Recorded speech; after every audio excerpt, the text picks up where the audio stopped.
Good morning, everybody. I'm going to be singing the national anthem, so if you would please stand.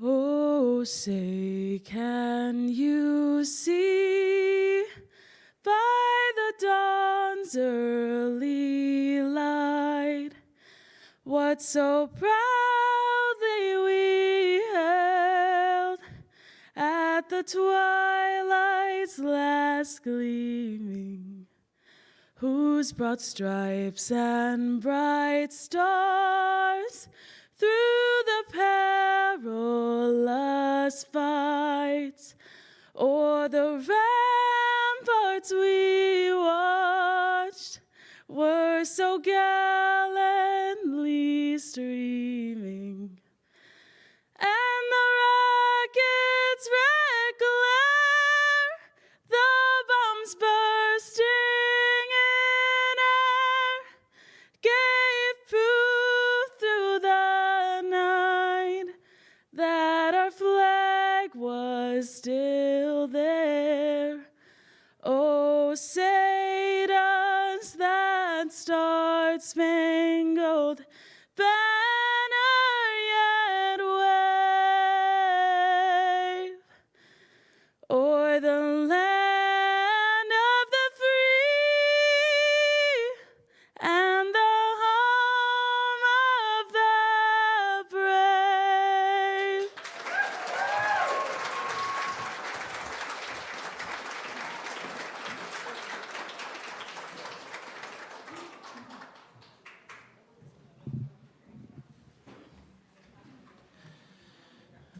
Good morning. Elizabeth, thank you so much for that beautiful rendition. It's hard to not get emotional when we hear our national anthem played, particularly on a day like today. So good morning, my name is Donald Hayes. I'm the director of the South Royalton Legal Clinic, and I run the Veterans Legal Assistance Project here at the South Royalton Legal Clinic. First of all, I'd like to thank the Veterans Law Student Association for pulling this together, and obviously all the support we get from our comms department, AV department, things of that nature to make an event like this happen. Great to see so many of you out here today. Today, we're here to honor the courage, the sacrifice, and unwavering commitment of our veterans. On this day, we pause to recognize the men and women who have sacrificed so much in our armed forces, those who stood overwatch of our freedoms, defended our values, and gave themselves so that others might live in peace. Their service reminds us that liberty is never guaranteed. It is earned and protected by those willing to answer the call. Whether in times of war or in times of peace, our veterans have exemplified duty, honor, and resilience. Today, we're here to carry the legacy forward, to pay tribute, not just in words, but in action. May today's observance deepen our commitment and gratitude and strengthen our resolve to help those men and women who have served. We're going to hear today about some of the struggles that our veterans are facing in the community, and hopefully this can be not just a remembrance and observance, but a call to action. With that, I would like to welcome Dean of the Law School, Beth McCormick, for some opening remarks.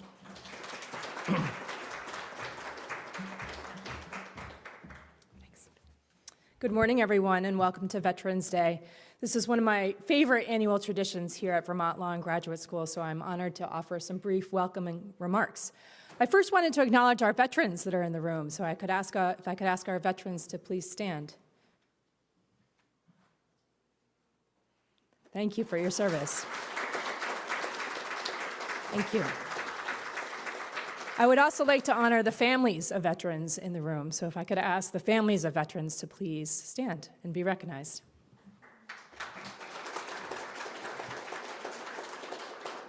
Thank you. I am the Dean of the Law School, but I'm also the daughter of Eugene J. McCormick, a veteran, 91 years old, of the United States Coast Guard during the Korean War. On behalf of the Law and Graduate School and Dean Bromberg, who is home with a sick child today, I am honored to celebrate the brave people who have served in our armed forces as faculty, staff, and students. I also want to offer a special welcome to our community members joining us online, which includes students and families and other veterans. As law and graduate students, we understand and appreciate the values that our veterans have fought to uphold: justice, equality, and the rule of law.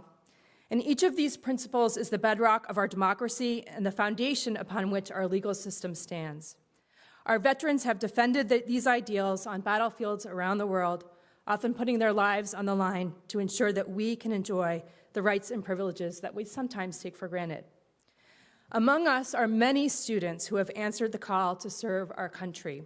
And I am particularly honored to welcome so many veterans and their families in our online hybrid JD program, of which right now 52 students in our program are veterans, and that doesn't even count the members of our online hybrid JD program that are family members of veterans. It is a program that opens up the possibility of a legal education to many who did not have the chance before. Today, I'm thinking about some of my current students and former students, like Texana, a military intelligence officer in the U.S. Army and an online hybrid JD student; Austin from New Mexico, a contract manager officer in the United States Air Force; and Connor, a paralegal in the Army involved in military investigations in the Uniform Code. I'm also thinking about my former student, Michael, who served in the Navy. I am also thinking about Vincent, who served for 4 years as an enlisted Marine and then as a medic in the Army. I am also thinking about our alums, some here today, such as Sean, who served as a sergeant in the U.S. Army and just completed his law degree. All of these students and many more in our residential and online classes will now become lawyers or policy professionals continuing to serve the world in another way at a time when our country needs lawyers more than ever. I want to also honor the families of those who are currently serving, to the spouses like Christina and Brittany, children, parents, and other family members of active duty service members.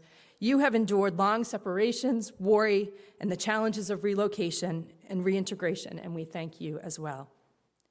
Finally, we want to recognize, and we'll hear more about today, the many challenges that veterans face, and we as a society and we as a school must address with compassion and understanding. This includes access to education, healthcare, and employment opportunities. As future lawyers and policy experts, we have a responsibility to advocate for those who have sacrificed so much, ensuring that their voices are heard and that their needs are met. Today, I ask you to consider how you can contribute to the well-being of our veterans, whether through pro bono work, community service, being a student clinician in our South Royalton Legal Clinic, or by listening to their stories. In closing, let's carry the spirit of Veterans Day with us today and beyond. Thank you to all the veterans here today and those who have served and those who are online today. We are grateful. And now I'd like to introduce Michael Hardin to read the Pledge of Allegiance.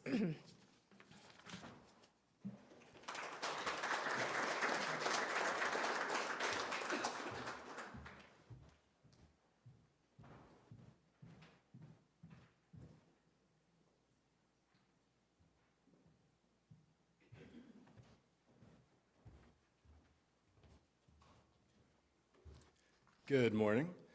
If I could ask everyone to please stand. If everyone could please join me, even everybody at home, stand up. I pledge allegiance to the flag of the United States of America and to the republic for which it stands, one nation, under God, indivisible, with liberty and justice for all. Thank you. Good. Do you want to go? I'm next. You're next. Okay. Yep. Perfect. Thank you. I know I make a beautiful Tara. That's what your program says, but she's very logistically challenged when it comes to travel. So I get to read the beautiful Unbroken Chain of Service to you this morning. The Unbroken Chain of Service. Good morning, esteemed faculty, fellow students, and most importantly, our veterans. We gather today as a community of scholars and future leaders in the law. Mark veterans said, "It is a day of remembrance, a day of honor, and a day of profound gratitude." Soon we will hear the solemn words of Commander Speaker, reflecting the powerful symbolism of the table of the fallen soldiers. These traditions anchor us, reminding us of the steep cost of conflict and the individual lives forever marked by service. Today, I ask that we also reflect on why the service is rendered. Here at a school dedicated to the principles of justice and the rule of law, we are uniquely positioned to understand the bedrock upon which our military stands. The promise of our nation is not just an idea, it's a contract, codified in our founding documents, and the preamble to our Constitution states the mission to provide for the common defense and secure the blessings of liberty to ourselves and our posterity. It is issuing a sacred call. Our veterans are the ones who answer that call. They are the living, breathing embodiment of that common defense. They are the force that transforms the abstract promise of liberty to the tangible reality of our freedom. It is a legacy of service that is as old as our nation itself, an unbroken chain of vigilance stretching back nearly 250 years.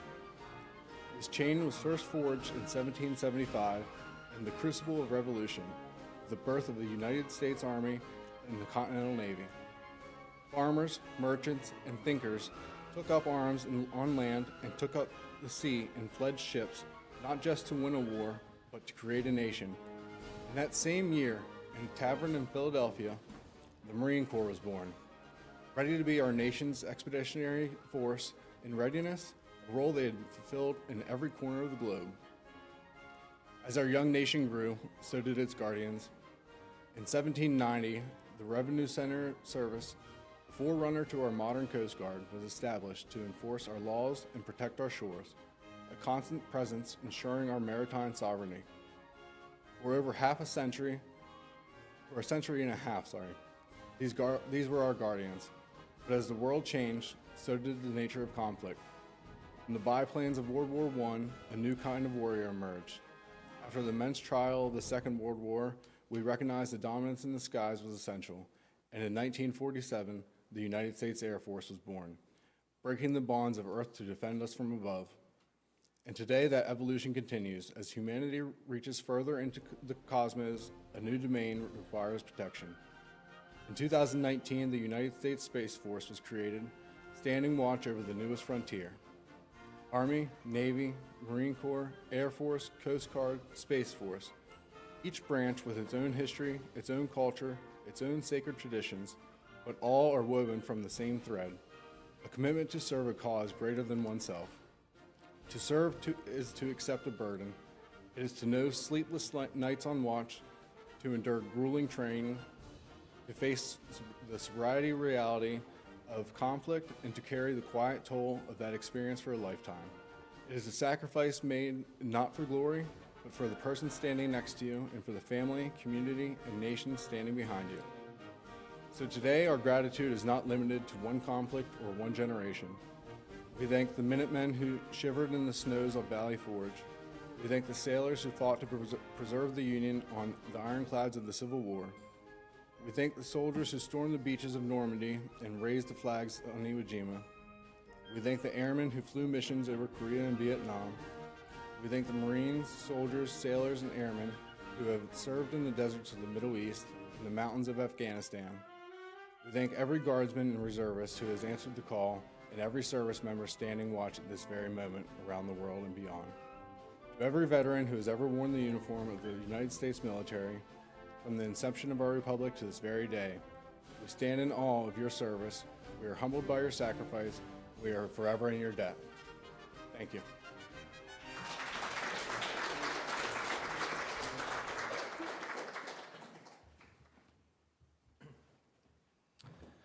Thank you, Michael. Next, I'd like to bring up our Dean of Admissions, Katie Merrill, to read Flanders Fields. Oh.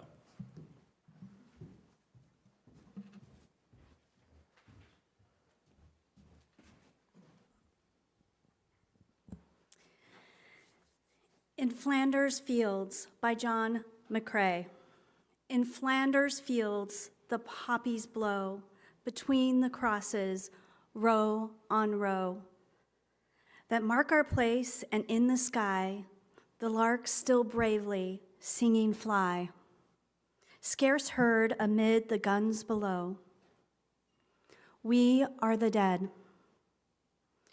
Short days ago, we lived, felt dawn, saw sunset glow, loved and were loved.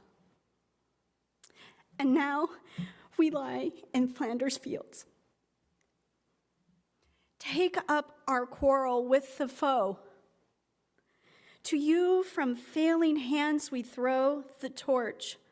Be yours to hold it high. If ye break faith with us who die, we shall not sleep, though poppies grow in Flanders fields. Thank you.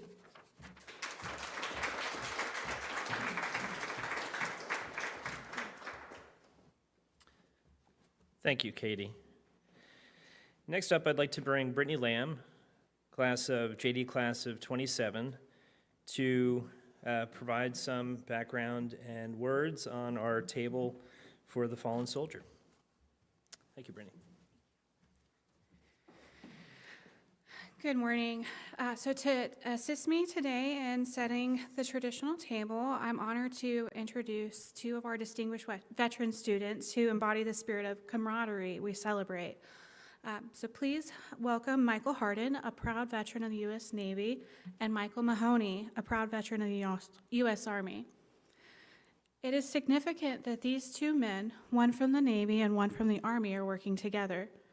Their presence demonstrates the deep bond between branches and symbolizes the unified spirit of our residential and online student veteran communities. As I begin, I invite you now to turn your attention to the table as Michael, and I guide you through this ceremony of remembrance. Our veterans are at a table just big enough for one. It is a simple table, yet soon it will become rich in meaning. This is the table of the fallen soldier, a tradition that serves as a powerful, silent tribute to our fallen, our prisoners of war, and those still missing in action.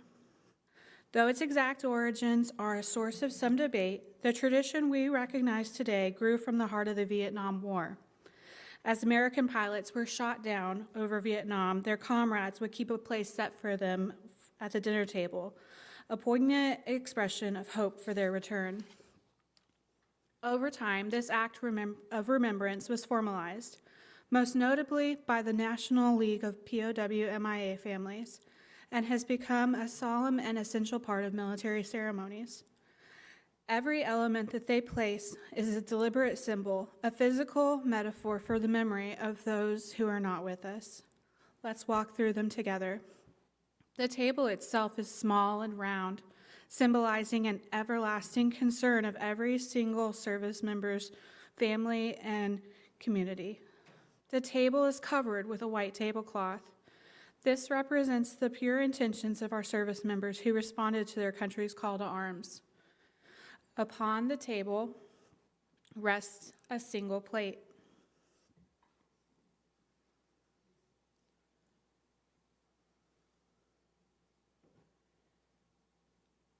On the plate, we will place a single slice of lemon.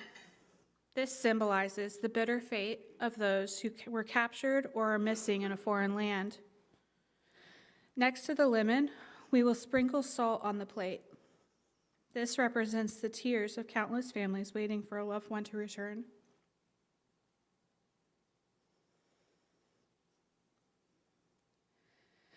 Next, we will place a glass that will be placed inverted.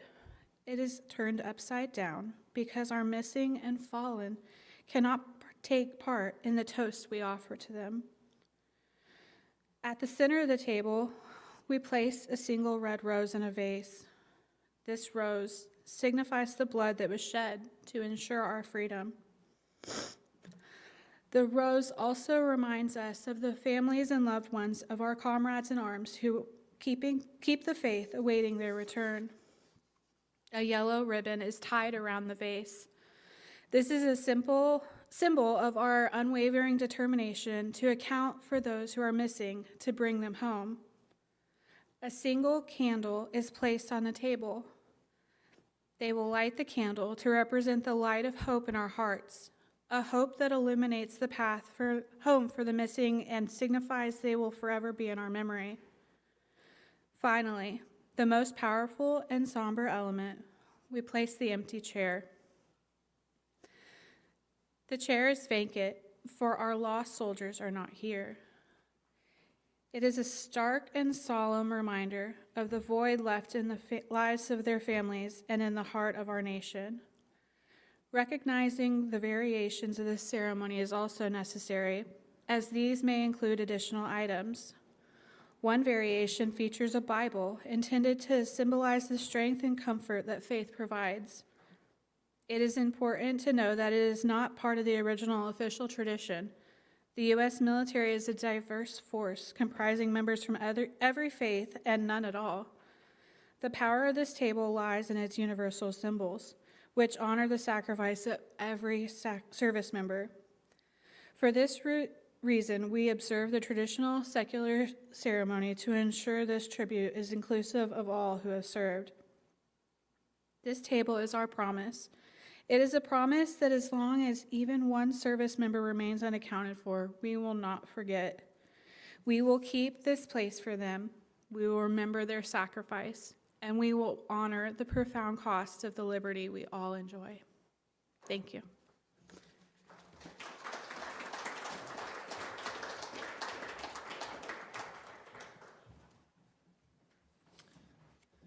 Thank you, Brittany. A beautiful reminder, beautiful symbolism, and I'm sure for many of us, even if we don't know somebody who lost their life in service, we can all be reminded of the many sacrifices that are made that we can live under this blanket of freedom. Well, good morning again, everyone. We heard readings from Michael, thank you very much, from Katie, and from Brittany, all dedicated to recognizing the service and traditions of the military. Now, as we approach 11/11, a very significant time for a flag ceremony, I'd like to shift focus for a minute from a shared recognition and appreciation to profound personal responsibility. To our veterans in the room and to the veterans watching online and to the family members, thank you. Your service is the foundation upon which our freedom stands. Yet today, our thanks must carry the weight of recognition. We recognize that military service leaves marks, many of which are invisible. These are burdens of memory, the anguish of loss, and the persistent struggle to reintegrate into civilian life after a time in service. It is this veteran suffering that we acknowledge and actively work to alleviate. It forces us to confront a painful truth. The war doesn't always end when the duty does. Every day we lose about 22 veterans to suicide, 22 every day. 22 lives, 22 battles lost, not overseas, but here on American soil. This, frankly, is an unacceptable loss and a reflection, to some extent, of our failures. We understand that for many veterans, one of the biggest challenges is recognizing the need for help and finding the courage to ask for it. We must be clear. Reaching out for help shows strength, not weakness, shows courage, not cowardice. This fact reminds us that our duty to those who serve doesn't end, it only grows deeper. When we honor the flag today, we are committing ourselves as students, professors, colleagues, and a community to support the very foundations that these issues rest upon. We commit to making sure that every veteran feels seen, heard, valued, and knows that they are not alone long after the parades and applause fades. Now, as we transition to the most symbolic moment of our day, in a few moments at 11 o'clock, we're going to congregate outside by the flagpole. We are gathering at a very specific time. Many of you know that time, 11:11 a.m. This time is important. It's the 11th hour, the 11th day of the 11th month, the moment that armistice was signed, ending the atrocities of World War I in 1918. For decades, this time has served as our nation's moment to pause and honor all who have served. At 11:11, when we retire the flag currently being flown, assisted by the Norwich University Color Guard, they may be preparing, and bugler, immediately after, we're going to raise a brand new flag, a brand new symbol of our freedom and commitment. I'd like to invite everyone, after we do the flag ceremony, to witness this event together. Following the ceremony outside, we'll come back indoors at approximately 11:45, and we'll have more speakers and presentations planned for our day. Again, we want to bear in mind as we're observing the flag lowering, it's a reminder. We have beautiful symbolism here with the table for the fallen soldier. Flanders Field, difficult to not shed a tear when you hear a beautiful poem of that nature. And let's use this moment to not just remember those who are fallen, but to maybe strengthen our resolve to help those that are still with us. Thank you.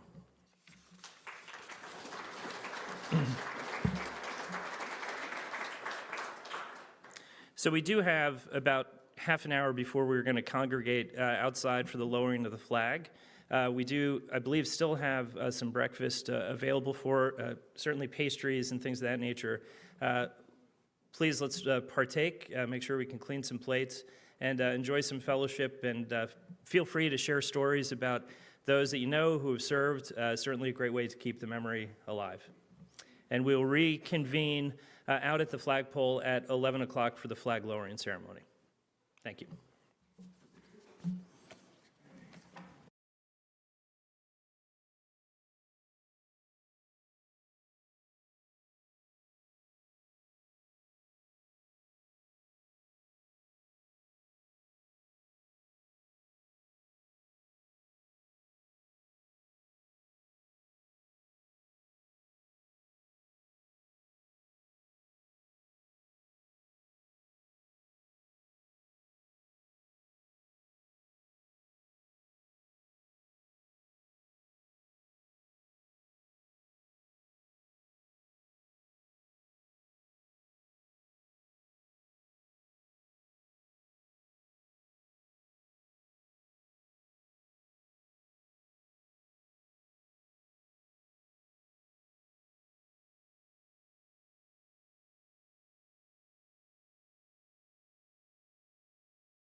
Okay, understand folks are still eating, which is totally fine, and please continue to help yourself to food. We'll get started with our afternoon program.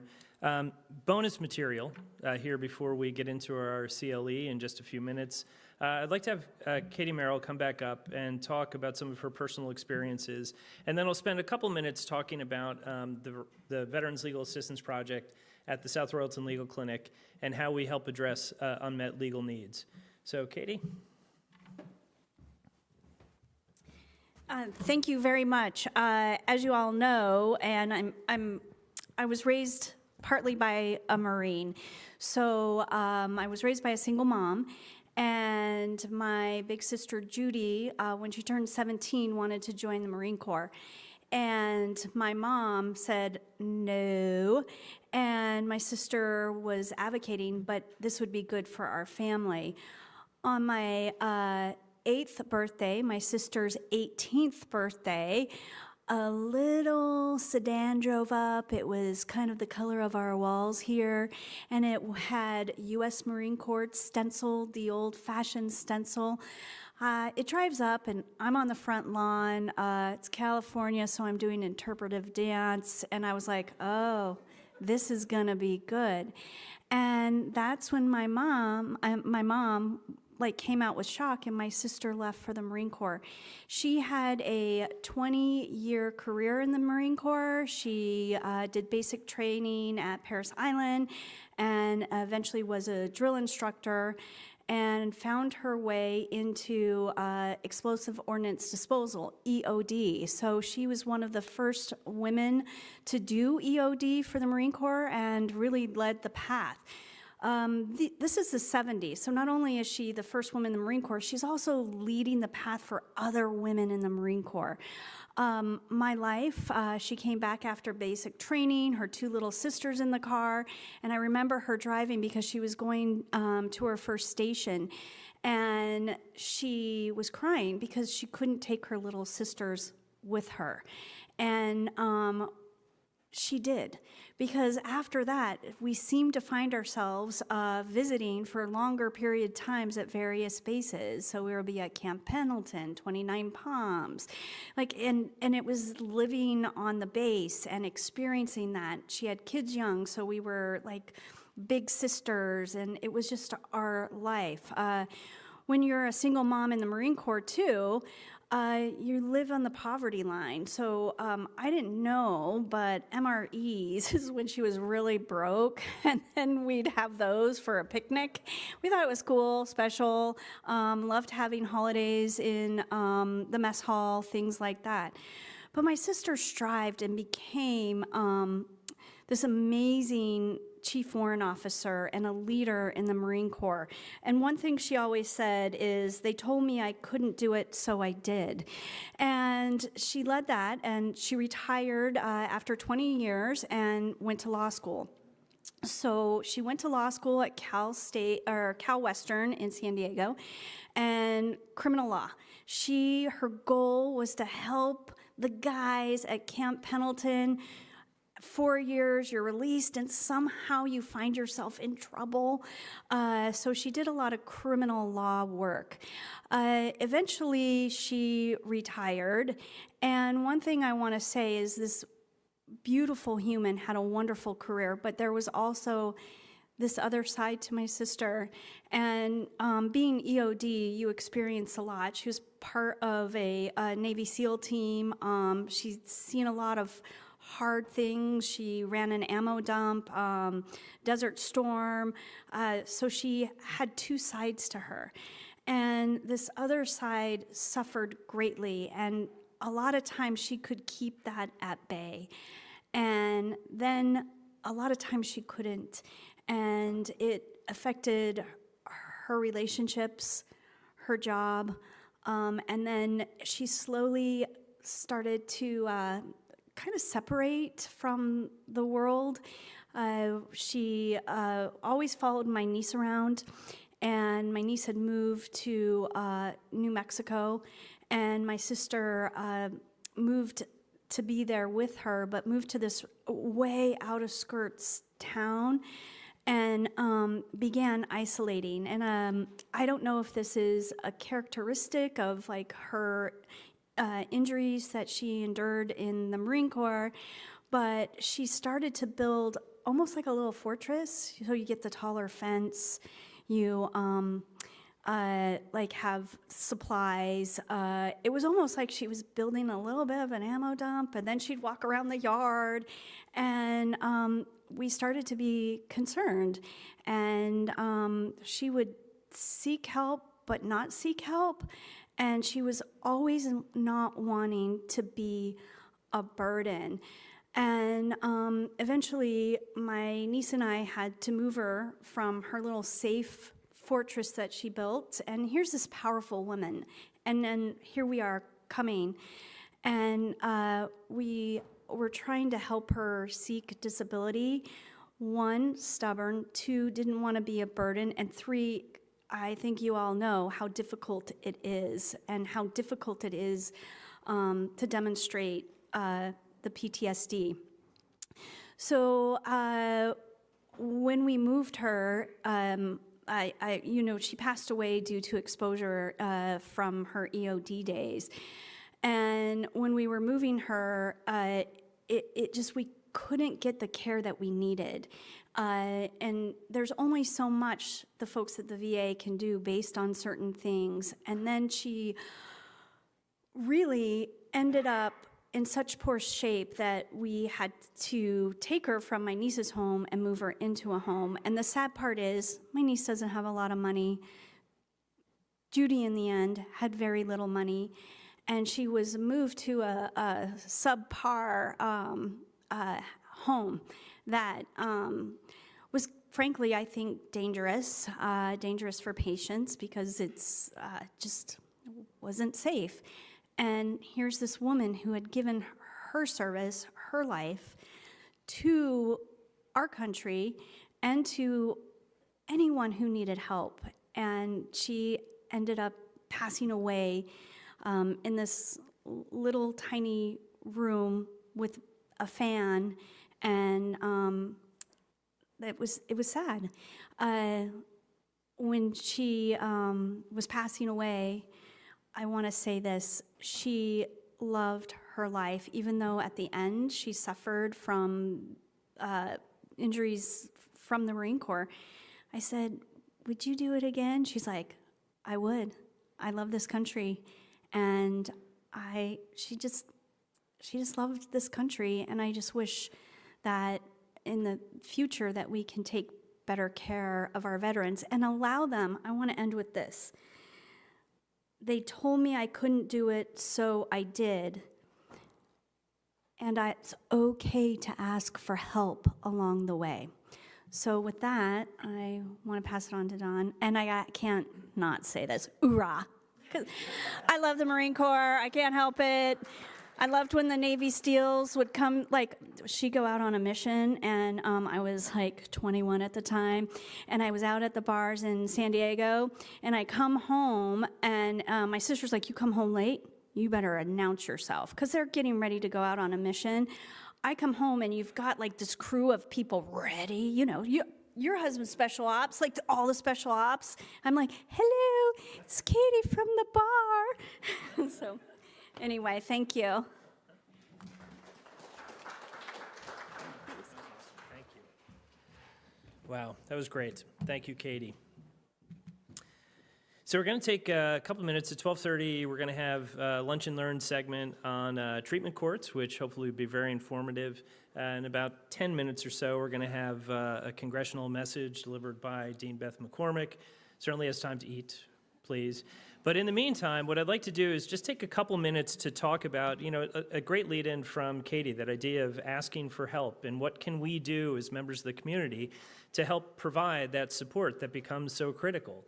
So at the South Royalton Legal Clinic, we have our Veterans Legal Assistance Project. And our Veterans Legal Assistance Project is really here. It's been around for, at this point, 11 years to provide legal services to Vermont veterans. And what we know is that there are a lot of unmet needs. We frequently talk about this concept of a justice gap. And a justice gap really occurs when we have civil legal needs of low-income individuals, and they simply cannot address those civil legal needs. And those unmet needs can fester and can become bigger problems. And if you have a mental health issue on top of an unmet legal need, that can increase stress, increase anxiety, increase withdrawal from society, increase an inability to seek help when help is needed. So one of the things that we do, we're a completely pro bono legal services organization. One of the things that we do is help Vermont veterans meet those unmet legal needs. The nationwide demographics are really, I don't think that surprising. We have about 50 million Americans that have income, and these statistics, by the way, are from 2024. We may have seen an increase in these numbers in recent times, but 50 million Americans have income below 125% of the poverty threshold. Again, these figures are from 2024. So what does that mean? $34,000 for a family of 4, $16,000 for a household of 1, $17,000 really for a household of 1. Of the 50 million, about 1.6 million are veterans. In Vermont, we have about 9.7% of the population that lives at that poverty threshold of 125%. Of that 9.7%, 6.2 are veterans. We have approximately 40,000 veterans in the state of Vermont, so not the biggest state, but certainly not the smallest by any stretch. We have an aging cohort.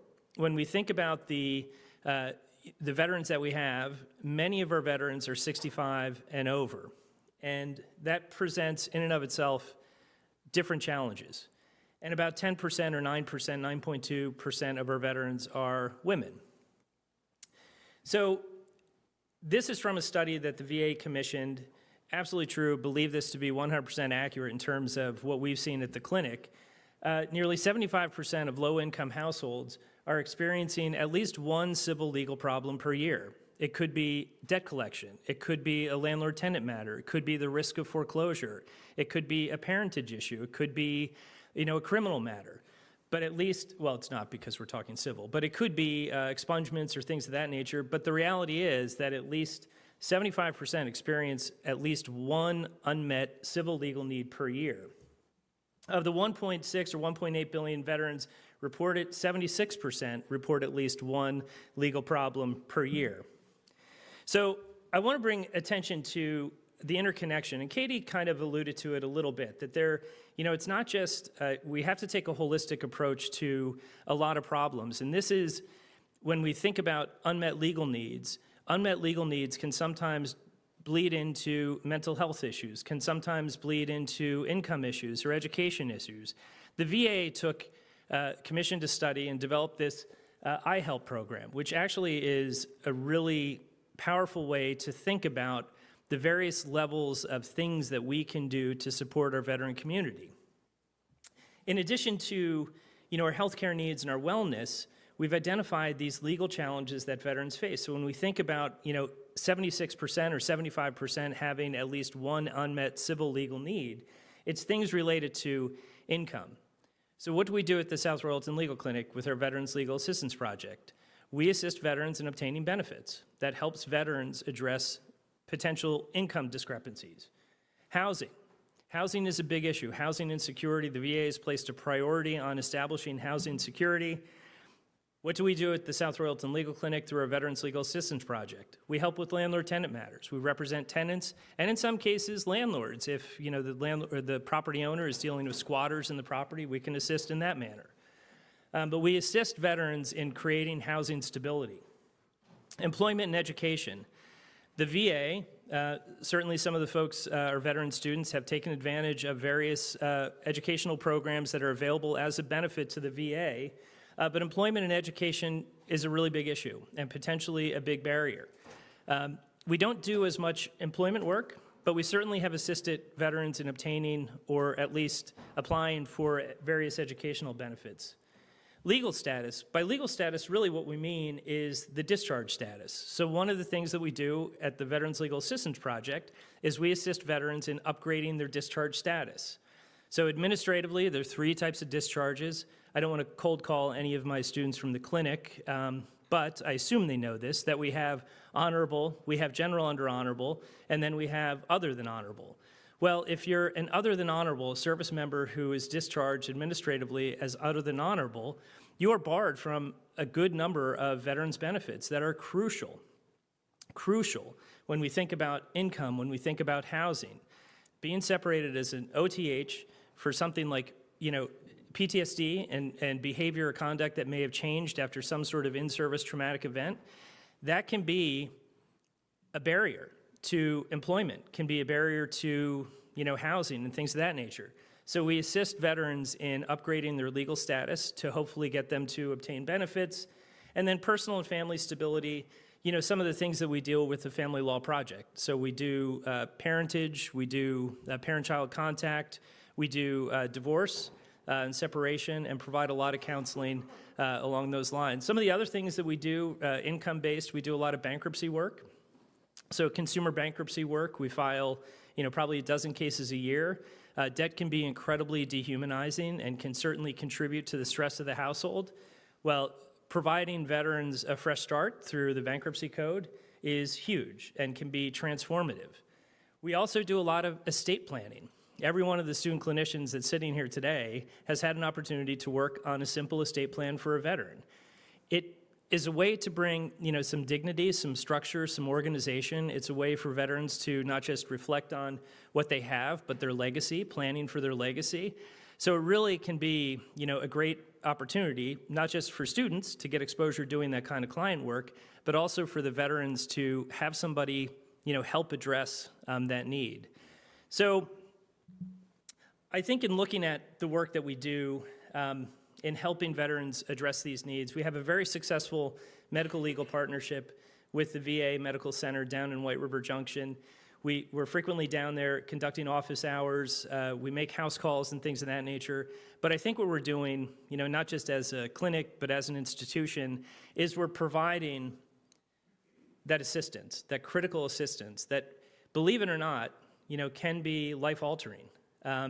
Assisting a veteran in obtaining benefits, somebody who maybe has suffered from PTSD and is afraid to ask for help. We can provide that conduit for them. We can help provide the person that's going to listen to their story, that's going to help them structure their story in such a way that they can, get the courage to apply for benefits and hopefully obtain those benefits. We can provide that crucial support network. And bonus, it's free of charge. I think we're going to hear from Dean McCormick, who has a letter from one of our congressionals. Again, any student here who is not affiliated with the South Royalton Legal Clinic and you want to get exposure to this kind of work, great opportunity, and would welcome to have a discussion with you after the presentation or at some point today. But for now, let's hear from some of our congressional delegate.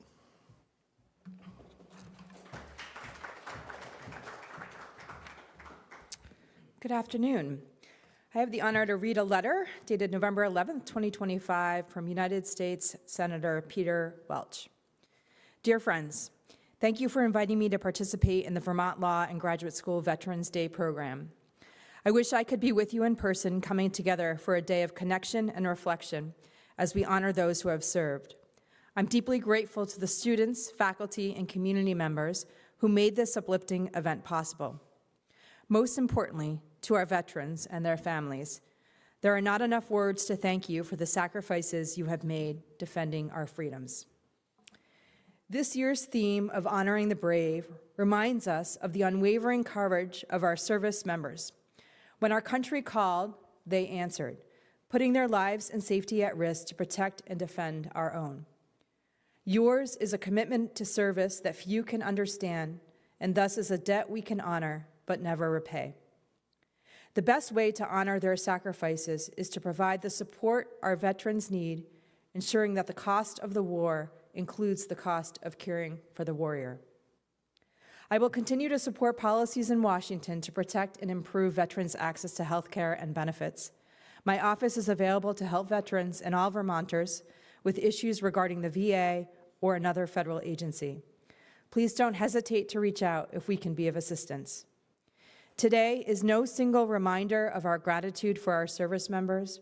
Rather, let us reflect on how we can honor our veterans and carry that gratitude with us on Veterans Day and every other. Sincerely, Peter Welch, United States Senator. Thank you.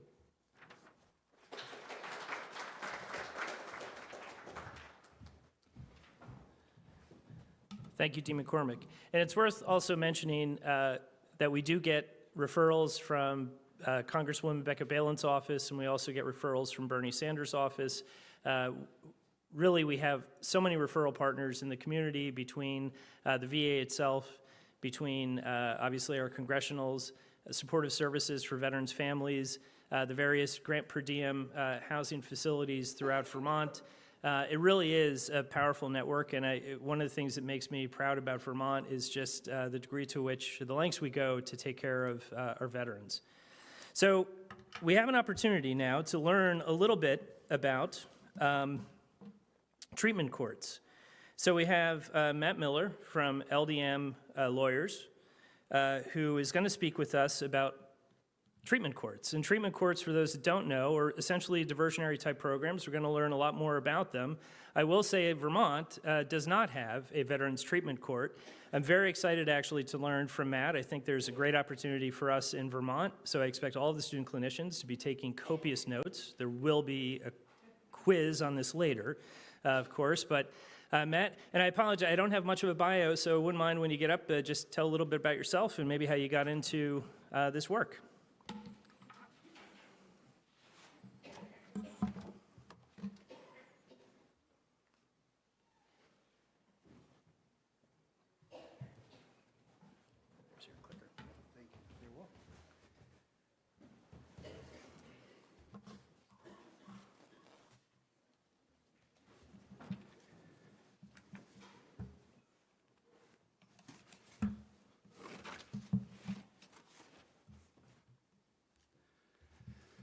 Okay, great. Thank you so much for having me, first off. I don't need to tell you, but your campus is beautiful.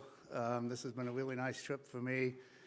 I did think about Vermont Law School when I was looking at law schools, and I do have some kind of roots in the area. I grew up in Connecticut. My great-grandparents bought a cottage on Lake St. Catherine back in the 60s, so I spent my childhood coming up to Vermont, and I come back at least once a year, so it's not unfamiliar. I'm glad to finally visit. A little bit about me.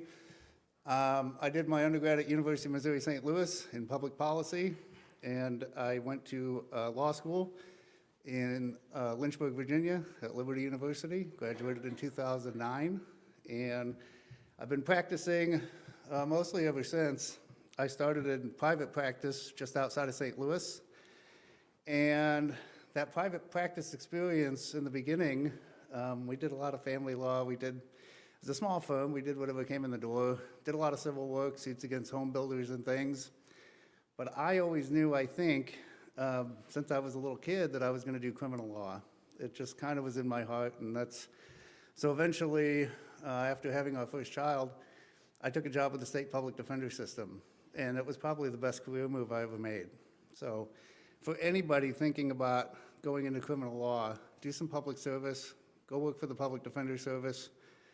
I did about 4 years of that, and then I went, and I was a prosecutor for a couple of years.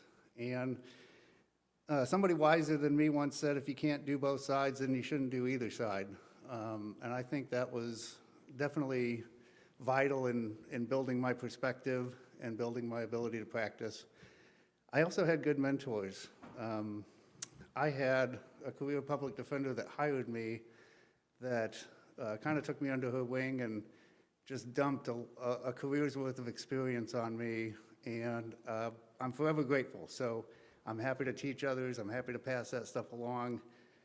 The law environment's very competitive, but there's enough work out there for everybody, so don't be afraid to help others and teach others and bring them up, because that's really what it takes, especially when it comes to topics like this, Veterans Treatment Court. If you don't have buy-in from all sides, it just doesn't work. So that's one of the main tenets. So with that, we'll get started. Does anybody here have any experience with Veterans Treatment Court? No. Good. That way, if I get anything wrong, you guys won't know I'm full of it.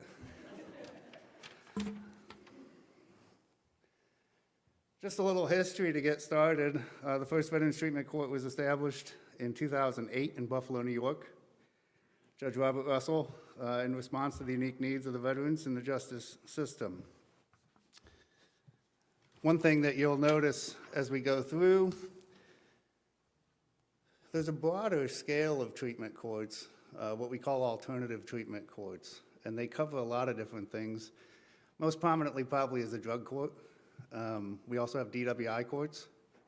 In Phelps County, where I live, we have a family justice court, and I don't know how many of those are around the state, but that's been fairly new in the last 5 years. One of the big drawbacks to treatment courts is that because of the funding sources, sometimes there's a lot of red tape in getting somebody qualified to participate in them. So one of the beauties of Veterans Court is that it breaks down some of those barriers, and we'll talk about that in a little bit. But anyway, the concept of veterans treatment courts originated from the increasing number of veterans appearing in the court due to issues related with substance use disorders and mental health conditions.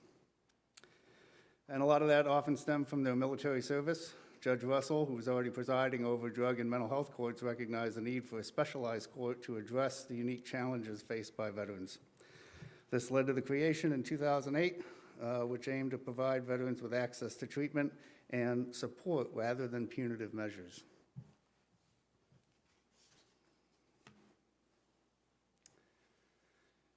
From there, following the success of that initial court, the model quickly gained traction across the United States. By early 2013, over 100 veterans treatment courts had been established, reflecting a growing recognition of the need for tailored judicial responses. The Bureau of Justice Assistance began providing funding and support for these courts, and that's further facilitated their expansion. And I think even as I had written this PowerPoint, some of these numbers are still a little dated, so you'll see that they've grown even since these statistics were compiled.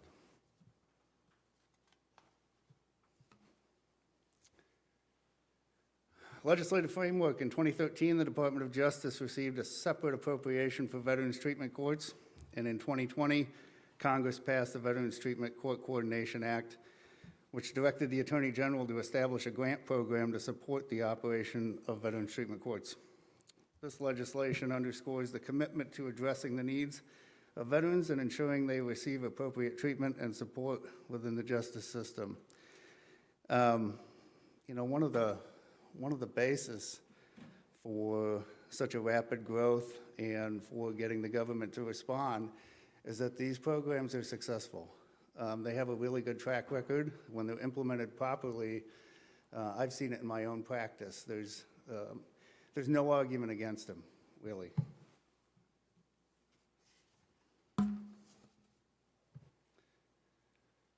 Statistics. Veterans Treatment Court Program has seen significant growth in the United States with a total of 731 veterans treatment courts, which probably more by now, and other veterans-focused court programs reported as of December of '24.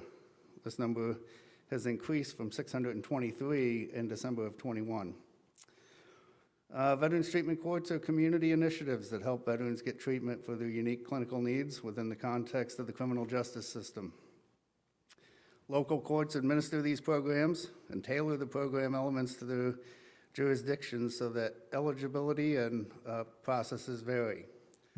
Most of my presentation, I'll be basing it on the Missouri model because that's what I know and that's what I'm familiar with. And there's still constantly a work in progress. I'll get into that a little later, but our teams are constantly getting training and retooling and trying to help build the program into the best program it can be. Local governments fund veteran treatment courts, and the VA plays a supportive role by connecting veteran participants to health care services through VJO specialists.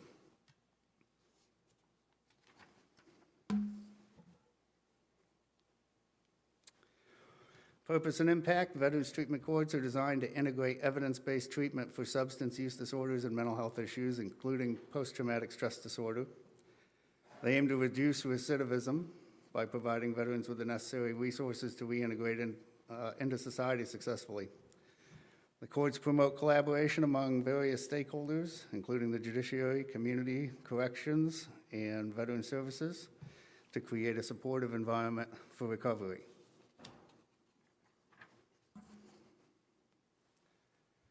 Here's just a few statistics. I don't know if you guys can read that or not, but this map kind of shows you where Veterans Treatment Courts are existing. And I think California is by far the leader with 45. I think Missouri's down here at number 13 with 19 as of pulling this statistic, but I think I counted somewhere in the mid-20s now, which is a huge growth for a state like Missouri.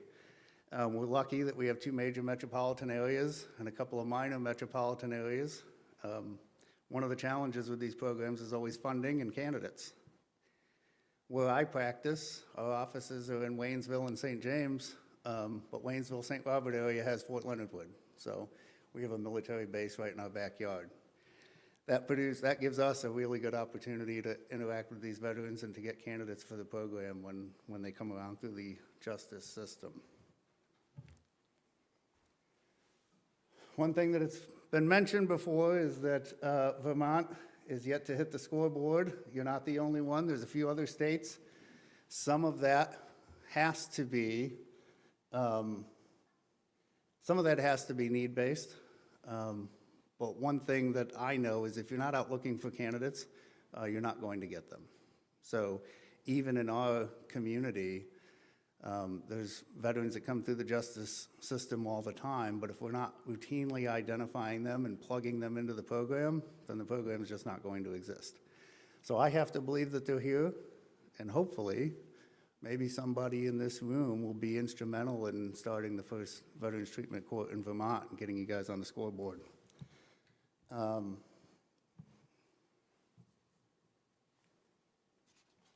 Here's a look at Missouri. You can see some of the areas that predominantly have treatment courts, St. Louis area, Kansas City area, Columbia, and Springfield down in Greene County here. Those are some of the larger cities in Missouri. This is where we practice, Pulaski County, and I live here in Phelps County, so this 25th Circuit. We just had the legislature appropriate money for us to get a 3rd Circuit judge in our circuit. They also, in that bill, had a treatment court commissioner, and that was line itemed out of our funding this year. Had we had that treatment court commissioner granted, that would have provided the same court services throughout that entire circuit. And some of that comes up in order to be in the program. It's staffing.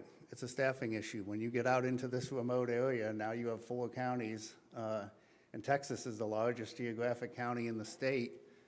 You can't have somebody, living down in Texas County taking part if you can't have a tracker that can go help meet their needs. So had we gotten a traveling commissioner, we probably could have filled up that entire circuit.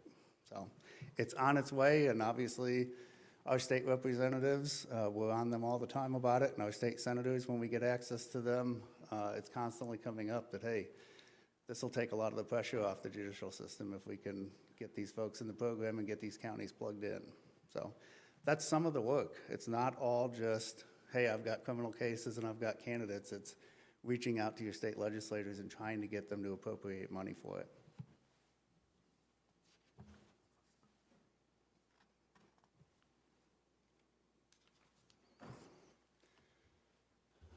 So treatment courts across the country have some specific standards.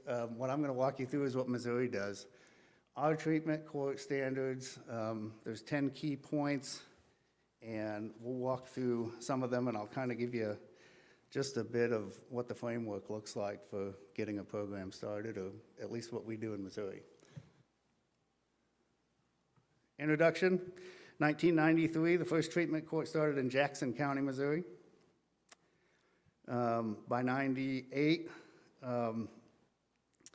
you had a legal adoption, and it generated the growth of drug courts. The first introduction I ever had when I started in practice up in St. Louis, we did have some drug courts actively operating.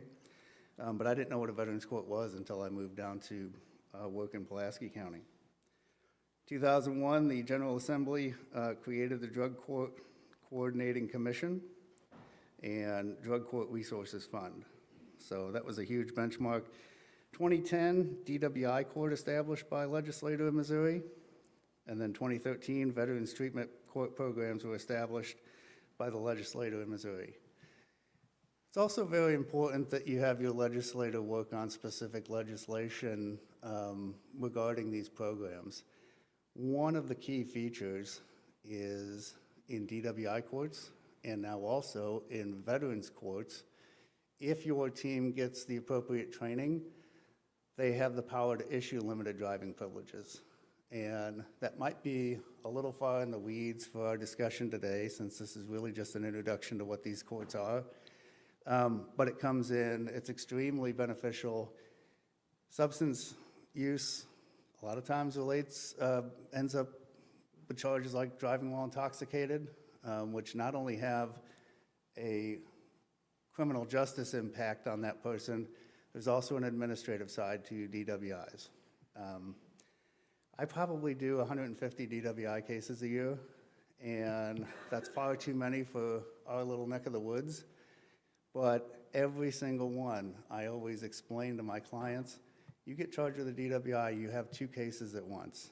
You have the prosecutor seeking to punish you for driving while intoxicated, and then you have the Department of Revenue trying to take your license away.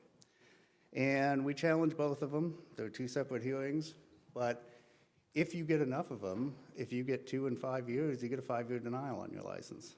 And if you are going to set someone up for success after a program or even during the program, if they can't drive, that's a major obstacle to trying to be successful afterwards. So trying to get them a pathway. If you get a felony DWI, you're going to get a 10-year denial. And then you can't even apply for a limited privilege until after 5 years. If you can get into a DWI court or a Veterans Court program that has the power to issue those, you can get a limited privilege.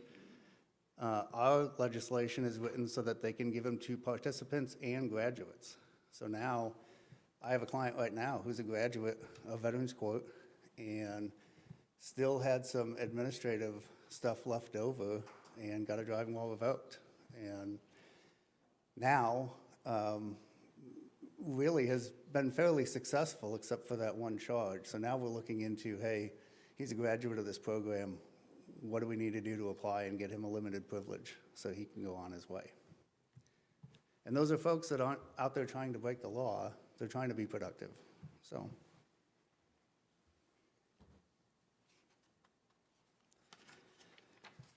Ten key components. And these are applicable to all treatment court types. So some of them, and I'll parse that out a little bit as we go through them, some of them are going to apply to Veterans Court, but some of them apply to some of these others. So, component number 1, drug courts will integrate alcohol and other drug treatment services with justice system case processing. What does that mean? I sometimes will describe an alternative treatment court like probation on steroids. And part of it is, if you go on probation, generally that means you're not going to go to jail or you're not going to go to prison, at least right now. And they will come up with a set of terms and conditions for you to comply with. And as long as you complete those, then you're not going to have a sentence executed or come back and be sentenced. So that's traditional probation. The idea of a treatment court is more than just keeping somebody out of the justice system or keeping them out of jail or prison. It's really designed to heal that person. It's designed to put them on a path for success, and it's a lot more personalized than regular probation. So in a treatment court, the way they're set up, and maybe just a little background, if somebody goes and pleads guilty to an offense, typically the alternative treatment court will be a condition of their probation. So instead of telling them they have to do X amount of hours of community service, or they have to go do anger management, we will say the condition is to complete successfully the alternative treatment court program, whether that's drug court or veterans court, or whatever else we get them into. And then there's a screening process. Before I can finish any of these cases, oftentimes I'll identify somebody who I believe is a candidate based on their situation and based on what I know about them. And even before talking to a prosecutor, sometimes I'll just have them go get screened, see if they qualify. Because then if they do, it's just one more tool that you have to help manage their case. So once they are pled and ordered into that program, then they will come back and they will go in front of the treatment court judge. And there's some paperwork that they fill out, and then there's kind of a swearing in. We go on the record, and the judge enters them into the program. I usually try to get them a manual for the program early so they know what to expect. Then they're assigned a tracker, and they meet the treatment court team. And from then on, every week they are coming back on a Thursday afternoon, and the judge will go through every single person's case. And how did your week go? Did you go to your clinical appointments? Did you complete any sanctions that you may have received?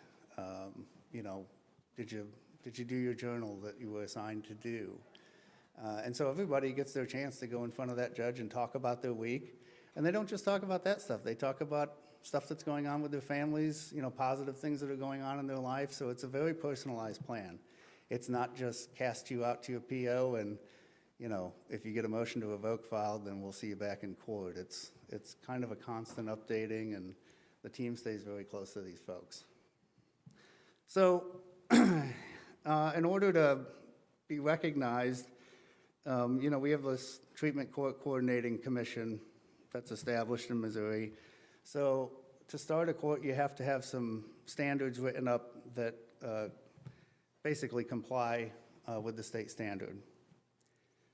They're going to integrate substance use disorder or mental health disorder treatment services, and we have a team. We have a representative from the VA that comes to these meetings. In our area, we have a few agencies that deal with mental health, like Compass Health, and those folks will be plugged into the system. They know who's in the treatment court and who's not, and they can coordinate services accordingly.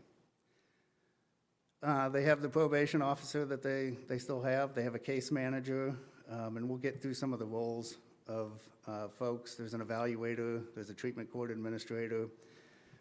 So all of those people are coming together to craft a program that's specific to each individual. The team shall collaboratively develop, review, and agree upon program processes.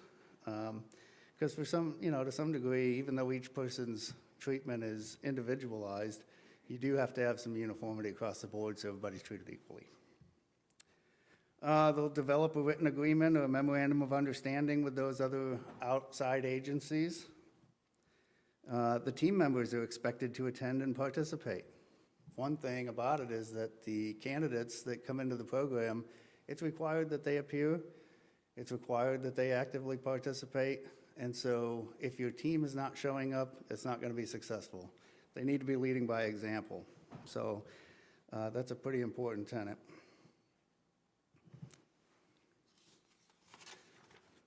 Generally, before the participants are dealt with, that team will meet and go through everybody's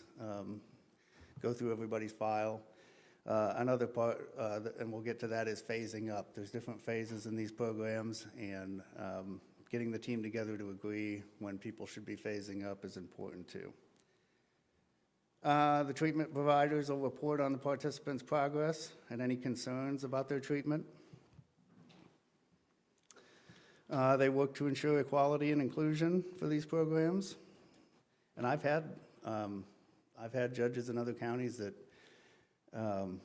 for reasons outside of our basic rules, have denied a participant. And sometimes that's on us advocates to keep fighting for those clients and getting them in the program, especially when you can see how much it works. So not every judge and not every treatment court commissioner is cut from the same cloth, so that's just one more challenge to take on.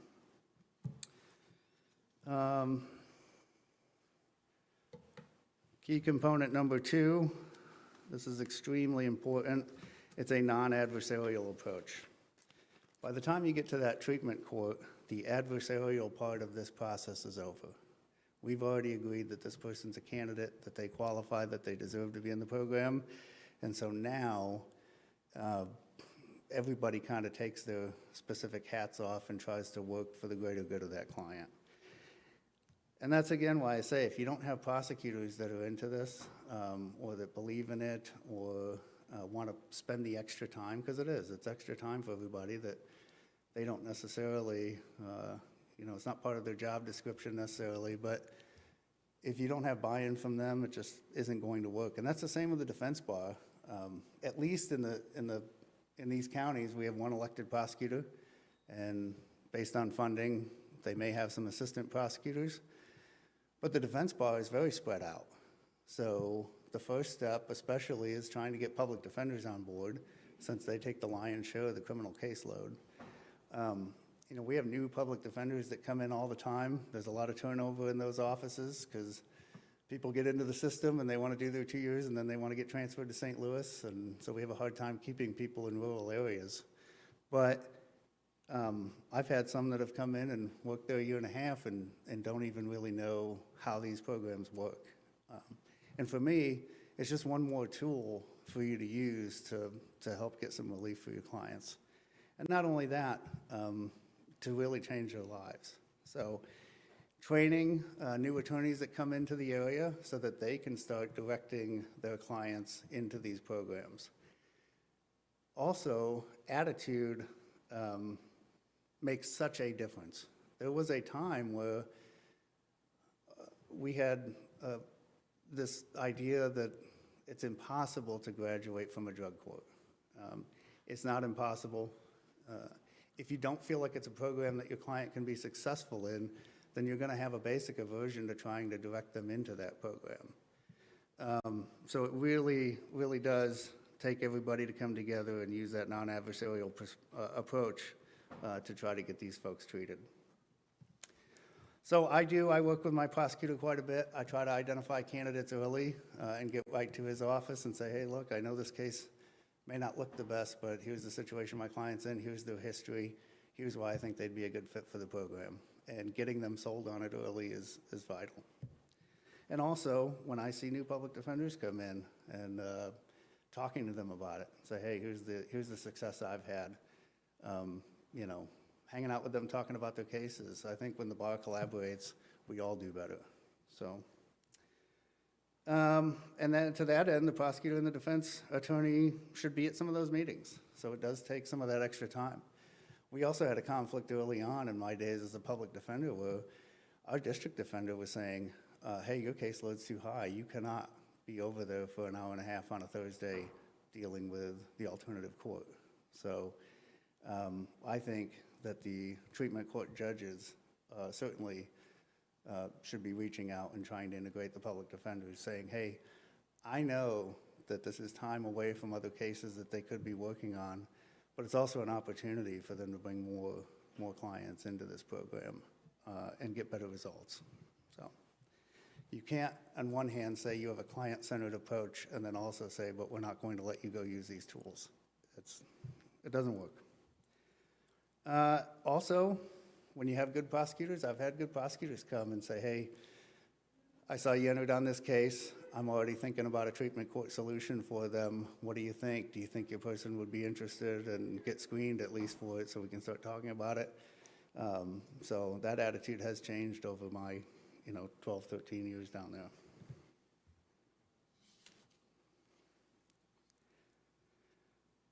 there.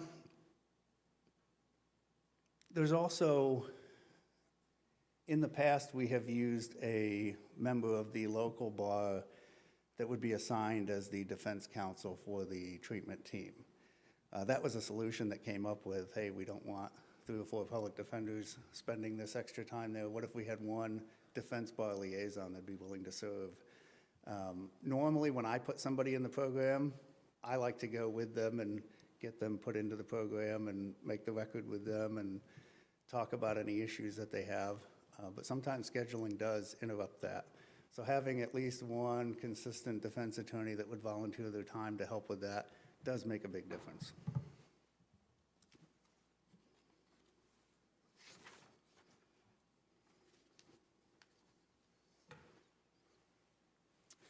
Component number 3, eligible participants are identified early and promptly placed into the drug court program. Not just drug court, obviously, like I said, these apply to all of our treatment courts, but in my client intake form, I have a part on there that asks about their military service, asks if they're a veteran, what their discharge type is, so that I can identify a potential Veterans Court participant very early in the process. And then when they come back and hire, I've already got that in my notes that, hey, this might be a suitable candidate for the program, or this person might desperately need that program. So I don't know if the public defender's intake, I think they do consider that because they're looking for income sources. So if somebody has a retirement income, that's going to maybe disqualify them from public defender services. But it's certainly something that I utilize. And I have seen folks that should have been identified for these programs early, and instead, especially back in the day where we had this aversion maybe to putting them in, it used to be seen as, this is your last-ditch effort before you go to prison. And instead, it really should be the first source solution for the problem, because it starts to snowball. You know, they get into a little bit of trouble, and it's substance-related, and it just snowballs into the point where now they have more serious felony charges, and they can get hurt. I mean, you know, eventually it's not going to be healthy for anybody to maintain a mental health or a substance use disorder and let it go untreated. So in that sense, to me, it's not a conflict trying to help what might save somebody's life. You know, yes, we're supposed to presume them innocent and explore every single possible defense. That's not mutually exclusive to also exploring a treatment path that may help them. So, and again, you don't have to make any sudden move, but getting them open, getting them interested, because a lot of times, especially in our community, we have a lot of people that come to our area but don't necessarily have ties to there. Maybe they serve there and they're going to retire there and they end up in the justice system, or maybe they're active duty serving and they're going to get, I mean, if their legal issues compound, eventually they're going to get kicked out of the military. And a lot of times it's, well, I don't know if I'm going to be here for a year. Can I actually get through this program? Well, if it was me, I would try to make some plans and try to stay here for a year. So you got to get them interested early, let them know exactly what it means to be in the program, how much it's going to take, and how long it's going to take. Don't ever sugarcoat how long something's going to take to a client, because it just doesn't work. They want that honesty, and you have to be able to plan for it.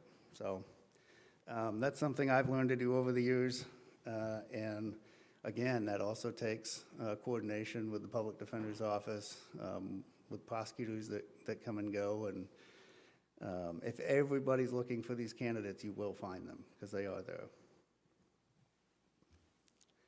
there. Participants should be screened for eligibility. I think I'd mentioned that before. Sometimes I have cases that they may never result in a solution that involves the treatment court, but you get them screened early, and you at least have to know whether they're going to be approved or not.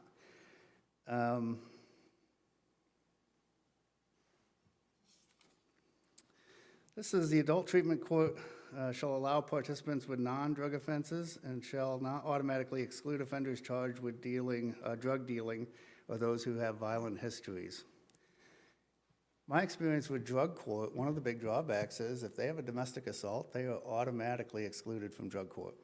And so in that scenario, you have to hope that person is a veteran, because Veterans Court will take them. Also, the Family Justice Court will take them, but that's only in Phelps County. We don't have it in Pulaski County. So that's been a big hindrance. And so often domestic violence issues are substance-related or mental health or both. So if the core of that is substance abuse, why are we not treating the cause, or at least part of the cause, when we craft these plans? But part of that's red tape, funding, maybe above my pay grade, I guess, but thankfully, the Veterans Treatment Court will take somebody with a domestic violence charge. Also, I don't know what our new judge is doing because he's only been at it for a year or so now, but our old judge would not take somebody that was charged with distributing drugs. And I get the idea for that. You do not want to put somebody that's dealing drugs into a program with fragile candidates that are susceptible to that. But I think that there's enough oversight in these programs to mitigate that and get these folks in.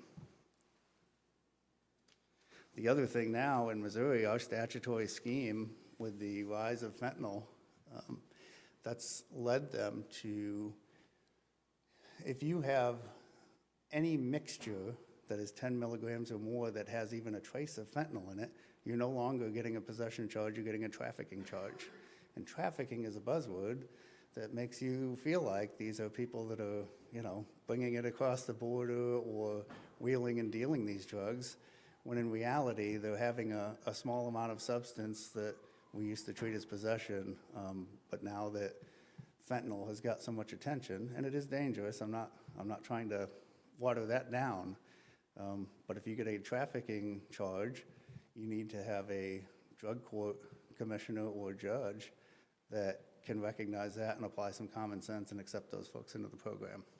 And that takes, that's just the lawyers getting together saying, hey, this is what it is, this is a candidate that belongs in this program and is not a threat to the program. So advocacy all around.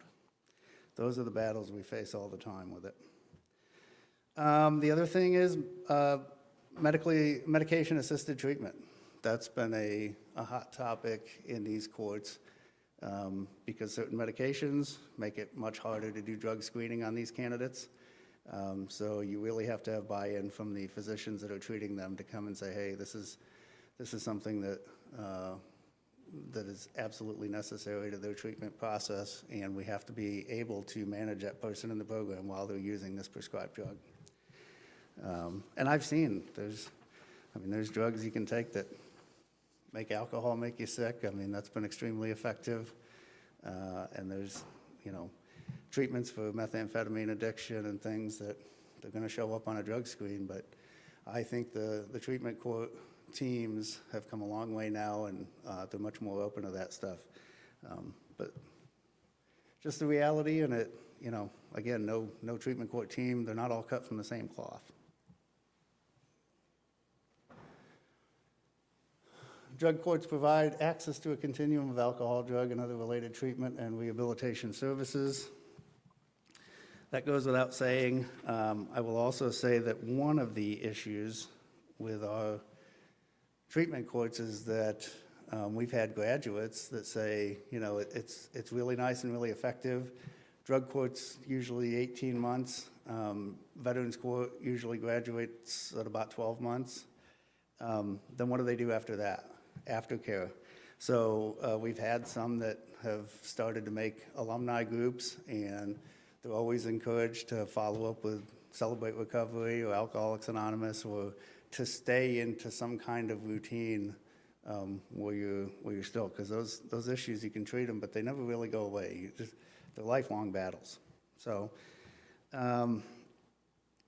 they do provide a continuum through partnership with primary treatment provider. They strive to use no more than 2 treatment agencies, probably for consistency. If you're lucky enough to have 2 separate treatment agencies in your jurisdiction, they don't want them spread around because, again, you need to be able to track these folks, and it gets cumbersome if you have too many working at once. But in the Veterans Treatment Court, a lot of that's done through the VA, so that's easy. It's more of a drug court problem. They incorporate a phase-level system. Most of our courts are designed with 4 phases. So you'll start in phase 1. Each of them take at least 3 months, and there's some benchmarks, and I think I have some slides later to kind of walk you through what those phases look like.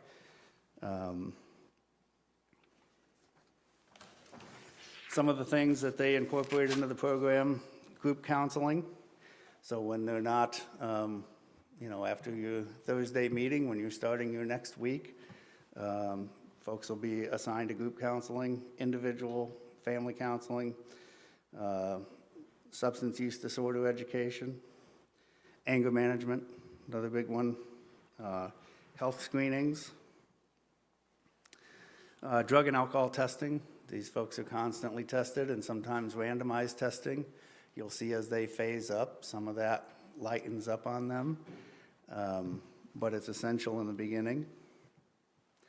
And then also trying to formulate some kind of transition plan for them. You spend a lot of that 12 to 18 months getting them ready to go back into society, and they're going to need a plan for that when they're done.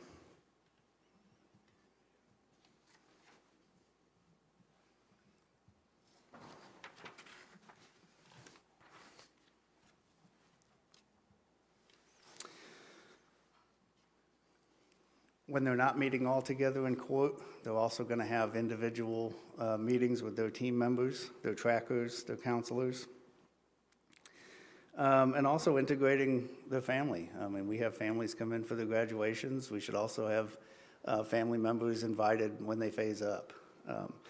Again, because it's non-adversarial, I'll get into that they have a sanction system, but there's also praise given when they actually complete their goals and achieve their goals in this program.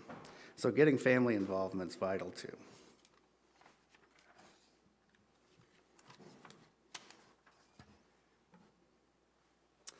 Number 5, abstinence is monitored by frequent alcohol and drug testing. Obviously, getting them to abstain from drug and alcohol use is the goal, one of the major goals in the program. But the good thing is, different than regular probation, if you are on probation and you go into your PO and test dirty, they're going to write up a violation report that's going to get forwarded to the prosecutor and sometimes filed with the court. And sometimes we have judges that'll issue a warrant before the prosecutor even looks at it and decides whether or not to file a motion to revoke. So that's the adversarial approach. You also have folks that will know they're going to test dirty and avoid the probation officer. In the treatment court, not to say that you're not maybe going to get a sanction for it, but they know you're going to mess up. And you're allowed to mess up, you're not allowed to lie about it. If you lie about it, that's a more severe thing to them than actually testing dirty. Because again, they're not just going to go from an active substance user to being clean overnight. It's a long process, and you also don't want them to fear the treatment court team. So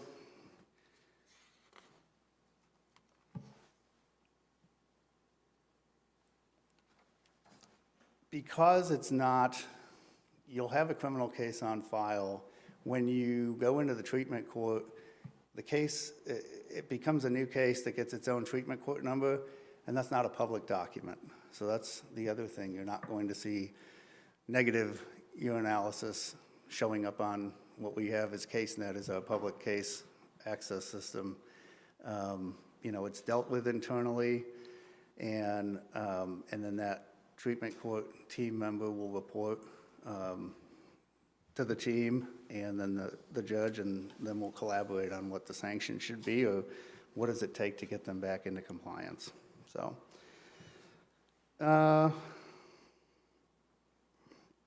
results of those drug and alcohol testing should be provided to the team as soon as possible, at most within 48 hours of submission to the lab.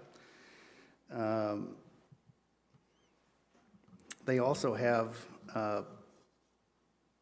you want scientifically reliable testing methods. That's something that we have really struggled with. In my experience, we have bond supervision companies that are doing in-office drug tests that are not accurate. And then they may send them off to toxicology to get a better look at that. I can remember one person we had in the treatment program that they identified a bag of substance in her car, and it tested positive for cocaine, and it was a powder laxative. That's what she said it was. And I had a bailiff. We went to the store and bought a container of it and had him do an in-office test on it, and sure enough, it popped positive for cocaine. So that one, they were right. We were happy that she was not using, but negative drug test, if that was in a regular probation case, the PO is not going to go to that length. The judge is going to see a dirty UA and very possibly issue a warrant. So the fact that we were able to get to the bottom of it and not take it out on that participant was good, and I learned a little bit that day too. Number 6, the coordinated strategy governs drug court responses to participants' compliance. They have a formal system of responses. Sometimes there are sanctions, but those sanctions are spelled out in that manual. So these folks know what a potential consequence is for bad behavior well in advance. Whereas in the court system, it's up to the whim of that judge on any given day, up to and including revoking probation and sending them to prison, or giving them shock time in the county jail, or ordering them to, go to a treatment that they may not be ready, mentally or physically to go to. Here they can see that happen, and it happens in open court on those Thursdays. Part of this, it's not just one defendant up there facing it on their own. These people that are in the program are grouped together. And generally in Veterans Court, they're much better at holding each other accountable and working as a functional team as they're all going through and supporting each other. The same can be said for drug court, but it's not quite. That's the one thing I really like about Veterans Court, is they have a sense of camaraderie, and they really all do care about each other, the ones that are actively participating in that program. So that really, and their graduation rate is better in Veterans Court, and I think that's a direct result. So the responses to behavior, there's incentives. So when you have good behavior, we offer incentives, something else you're not going to get under traditional probation. You may have a judge congratulate you if you successfully complete probation, but during the way, if you're successful on probation, you just don't have any interaction with the court, you don't have any interaction with the other parties, just you and your PO and whatever you're doing. Here, if you do something good, they're going to incentivize you.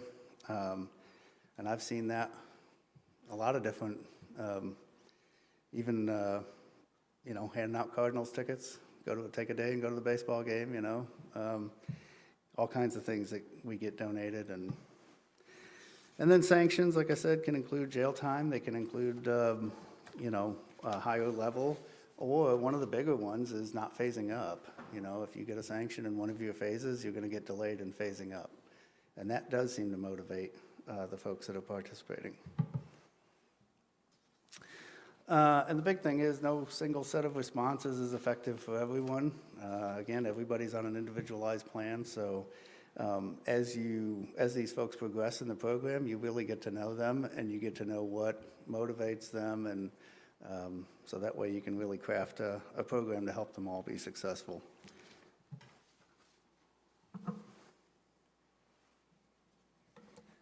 Number 7, as I mentioned, that ongoing judicial interaction.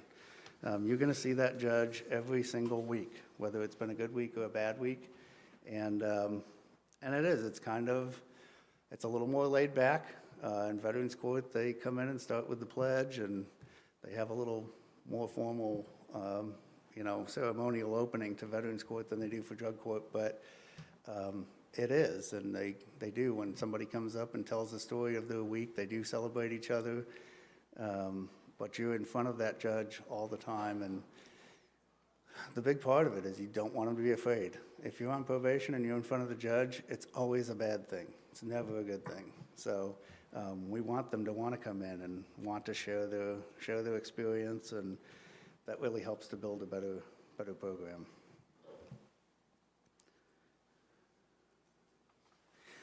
One of the things, one of the tenets in here is that the adult treatment court judge or commissioner should strive to interact on average 3 minutes with each participation during the status hearings.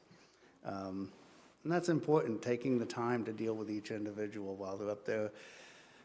This is every week, so you don't want them to feel like they're just going through the motions. And our judges have been extremely good with that, taking whatever time it needs to get through somebody's issues. And so finding a good commissioner or a good judge that's willing to actually put their all into the program is essential.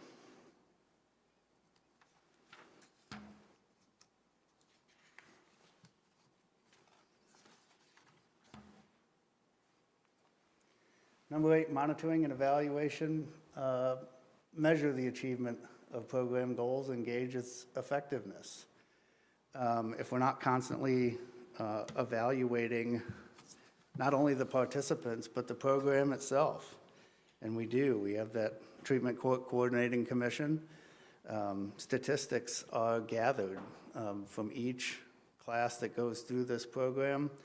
We're constantly looking to measure how many people are in the program, what's their success rate, how often are we imposing sanctions, how often are we praising folks, recidivism rate.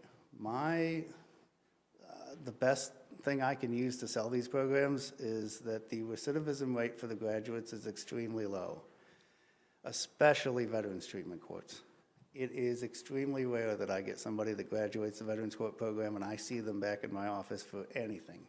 And in fact, the first one I can think of in a long time is this gentleman that came back with a driving while revoked. So certainly not the type of offense that we would see. I'm not saying it's nothing, but if it's driving while revoked, I can handle that, and let's work and try to get that guy a limited privilege. But you don't see them coming back with substance use disorders.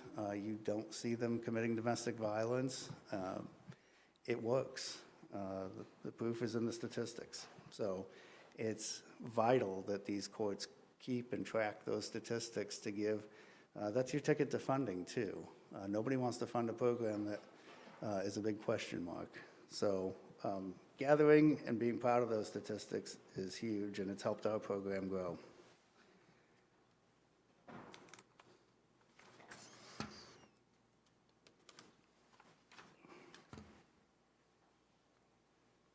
Number 9, continuing interdisciplinary education promotes effective drug court planning, implementation, and operations. That is on the team, and I will tell you, our team goes to training all the time. They are constantly, at least once a year, going to a big conference for drug treatment court, and I've been to a couple of them myself with the team, and some are statewide conferences, some are national conferences. It's always a good idea to be around other treatment court teams, see what they're doing, see what works, see what doesn't, and also learning, the latest tools, latest strategies to getting funding, and constantly, we have a really good framework for these treatment courts, but this isn't the end of it. They're going to continue to grow, they're going to continue to evolve, and that's what can make them work, because the treatment court we have now is not the same one I worked with 10 years ago. It's so much better. And that's the result of these folks continuing to follow up on that.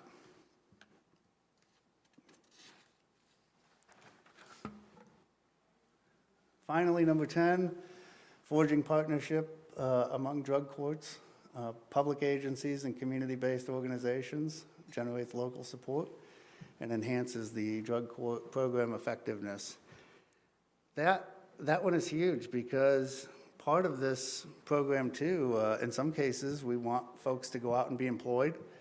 So if you're not reaching out to the community and local businesses, we've developed a list of here's folks who will hire somebody that's actively engaged in the program.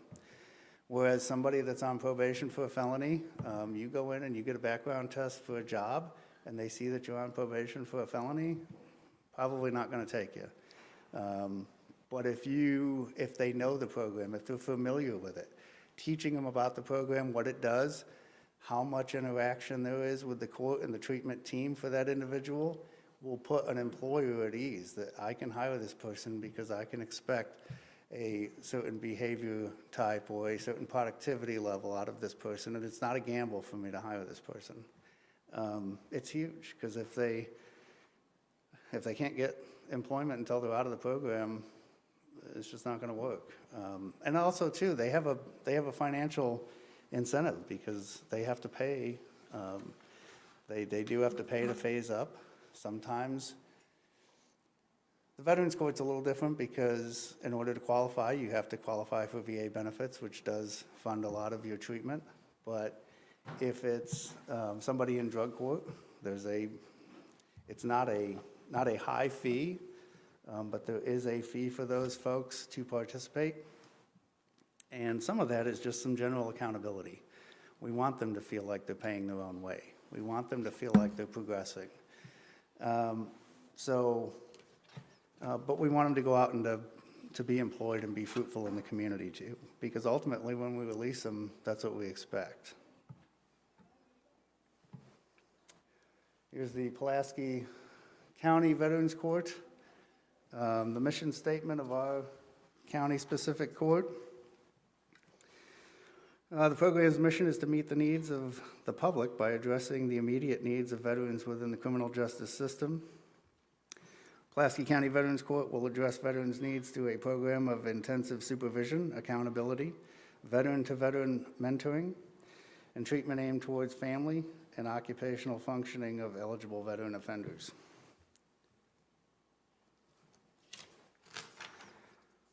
Program outline: comprehensive court-supervised treatment program for nonviolent veteran offenders. I highlighted that because that's not actually the truth, so I probably need to get with somebody in on the treatment court team and maybe modify that a little bit, because one of the beauties of our Veterans Court program is they will take violent offenders.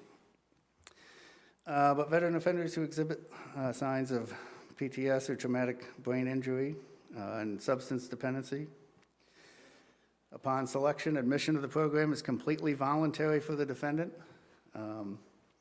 So they have to agree to abide by the terms and conditions of the program, and they have to willingly participate.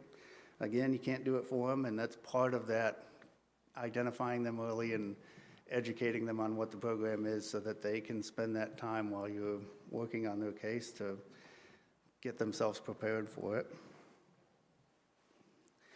As I stated, regularly scheduled court appearances before the judge and the program staff, and individualized programs established by the treatment facilitator for each participant tailored toward their particular needs. Random urinalysis screenings for substance use, again, veteran-to-veteran mentoring, individual and group counseling, regularly scheduled meetings with their probation officer. Participants are to remain drug-free and alcohol-free during their time in the program and meet any and all court-ordered financial obligations, fully cooperate with the guidelines and programs set forth by the program staff. The length of the program, 12 months. Upon successful completion and graduation from the program, the defendant may have original charges dismissed. That happens in a variety of different ways. Sometimes we plead them down and put them on probation with Veterans Court. I have in the past had somebody plead to a higher offense and delayed sentencing, had them go do the program, and then when they came back, they were allowed to withdraw their plea and either plead down to another lower offense or have that charge ultimately dismissed. So there's a lot of ways, if you get creative, to accomplish some relief for them.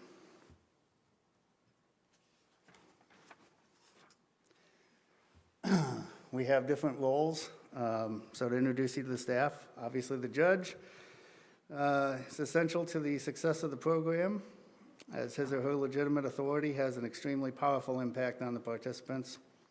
They're required to appear every week and answer to the judge.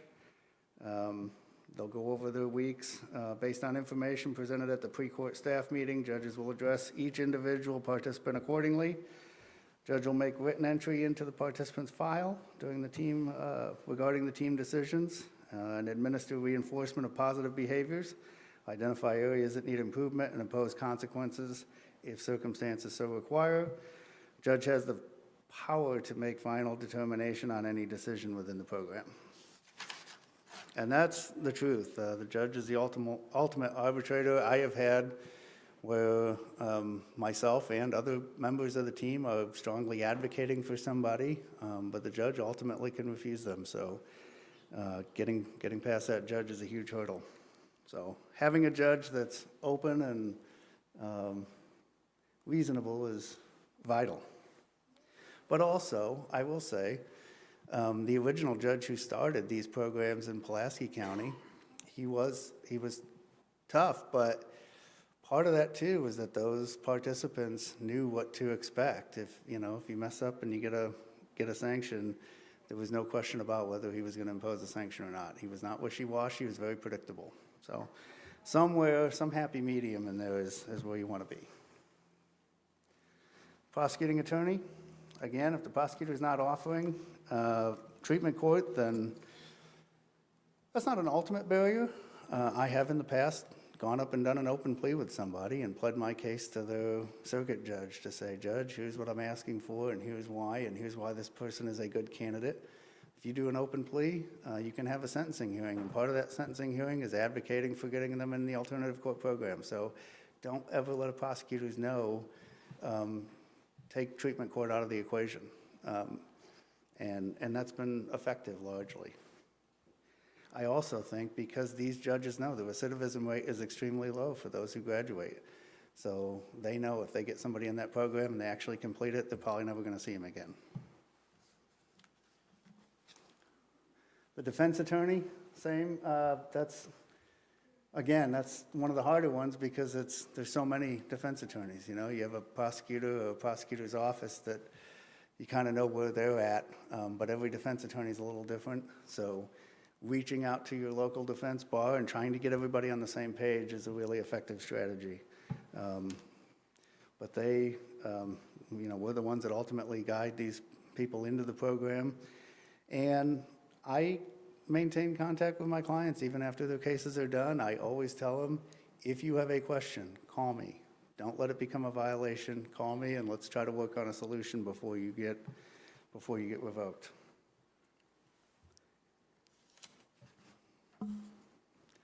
Probation officer, even though it's an alternative and a separate court, there's still a PO involved, and they have many of the same duties they would have in a traditional probation, but probably a little more hands-off because the treatment court is addressing a lot of the things that a PO would be expected to address in a traditional probation. And there again, not every PO is cut from the same cloth, so I'll have some that'll call me and say, hey, I know this was your client. They may not be now, but we're having some issues. You may want to call and talk to them. And then I have others that just write a violation report and send it in. So getting to know your POs and getting to know how they work and educating them on the programs, and that's a huge step. The Veterans Justice Outreach Specialist, that is our liaison from the VA that comes down. It's huge because they have, with all I know about the program, I'm not necessarily an expert on the VA and what's available and what each particular client may qualify for. So being able to pick up the phone and call that VA specialist and say, hey, this is the issue we're having with this. Where can I get them into an inpatient, or where can I get them a resource that they may need? It's vital. I can't tell you how many times I've picked up the phone and made that call. They're going to monitor toxicology testing and any treatment program that they do in the VA. That person is going to help to coordinate and be on top of and report back to that team. Law enforcement or trackers. Trackers are more so used in the drug court than in veterans court because in the drug court, these folks are going to have curfews. So they're going to come out and randomly check to make sure that they're in their, that they're home when they're supposed to be, especially early on in the program. But there are trackers also for veterans court, and we have one veteran bailiff that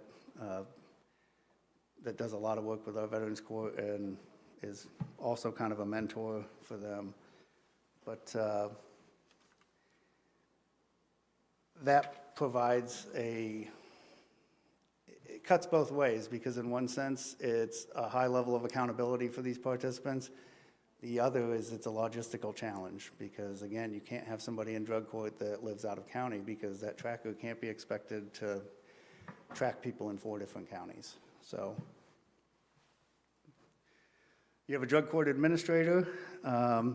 They kind of facilitate the program. Our administrator does operate in all 4 counties. Texas County used to have a drug court, so that's where she originated in. But she called me the other day before I could call her to talk about this gentleman who needs a limited driving privilege. So they really do. They know the people in the program. They make sure that we're keeping our components in compliance with the state standards, and they're just vital. I can't tell you how many times, if you get a good one, they're worth their weight in gold, because they can tell you what services are available, and they also have a better idea of the funding. We all talk about what we want in the program and what we can get to, but there is somebody that actually has to monitor the budget and monitor the funding for it, and so. Evaluators. Our evaluators are circuit clerk. That's kind of like an audit, to make sure that you're complying with standards, and to also keep the numbers, make sure that we're meeting the goals, and partly too in those trainings, those evaluators from around the state will compare notes and let you know where your program tracks. Court appearances, as I said, mandatory. I'm going to start pushing through these because I'm getting toward the end here. Program fees, $50 a month. It's not overwhelming, but it's just a little bit of buy-in for those participants. And again, you want them to feel like they're paying their own way, or they're accomplishing something, and especially in the drug court, for some of those folks who haven't had a job maybe in years, and haven't had to pay a bill or pay a fee. Veterans is a little bit different, because they're usually they're more self-sustaining and more self-supporting, but in the drug court, I think those program fees mean a lot. Phase 1, one thing you're seeing, drug testing will occur at least 2 times a week. Curfew set at 9 o'clock. Participants are required in phase 1 to have 21 consecutive clean days. There again, that shows we're not expecting perfection in phase 1, but that's a reasonable and attainable goal for those candidates. Progress towards paying fees, because we know they may not have a job when they first get, and then at least 2 months since their admission date. So you're going to spend at least 2 months in phase 1. Phase 2, you can see that curfew is now at 10 o'clock. So some of these drug testing, we're still going to do it 2 times a week, but now we're looking for, where are we at? Still 20, no, on the wrong page.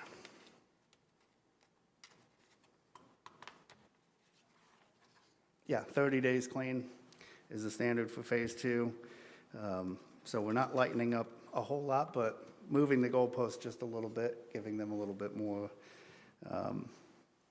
flexibility. Phase 3, we're still at 10 o'clock with the curfew. Now we're looking for 60 days clean. Keeping appointments, paying your fees, at least 3 months since being placed in phase 3. And then you can phase up there with a team recommendation after that. Also, you're attending court on a bi-weekly basis now and not a weekly. And then phase 4 is going to be your final 4. Now your curfew set at 11 o'clock. 90 days clean is the standard. Progress towards paying your fees, and 5 months since placing phase 4.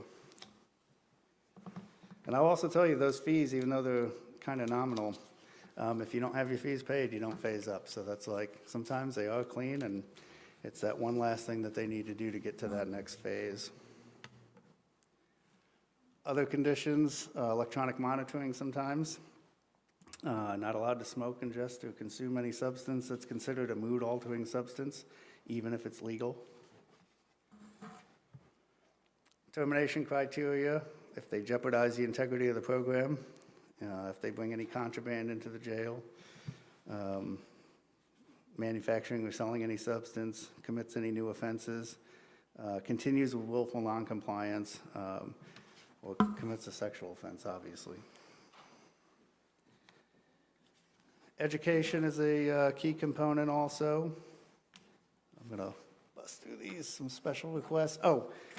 Special requests if a participant wants to do something or wants to, sometimes it's leaving the area to go attend a party or a graduation or something family-related.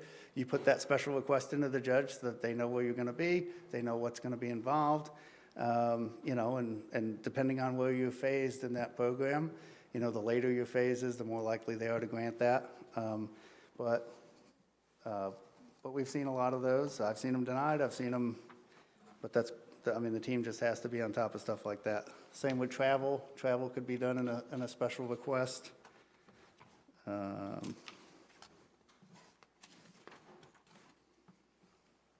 Sanctions and incentives, I think we already kind of covered that part.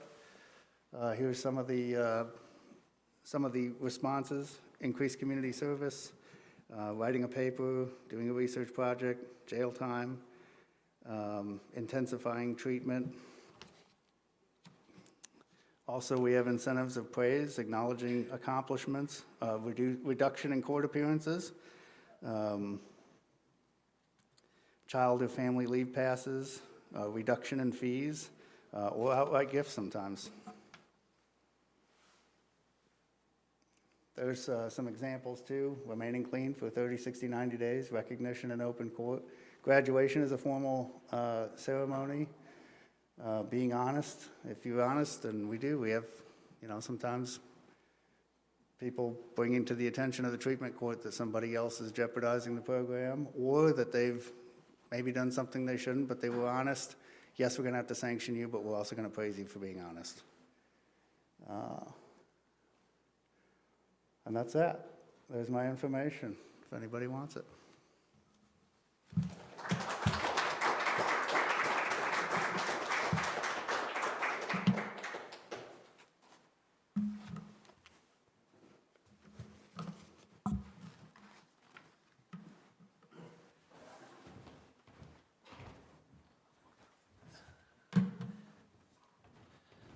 Thank you, Matt.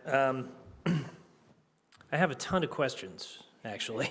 We'll have to talk later. I really appreciate that. That's, as Matt mentioned, we're not on the scorecard here in Vermont, and it'd be great to get us on the scorecard. I think treatment courts are a great way. It's a diversionary program. It's a great way to help get somebody back into the community after, something that could be completely life-changing, send your life into a spiral. These treatment courts have a way of potentially helping somebody recover and rebuild. Okay, we're getting down to the wire here in our program. I'd like to bring up, I think, Christina Smith, correct? Okay, Christina, come on up. Oh, and Michael Harden, I'm sorry. Both of you, okay. Come on up.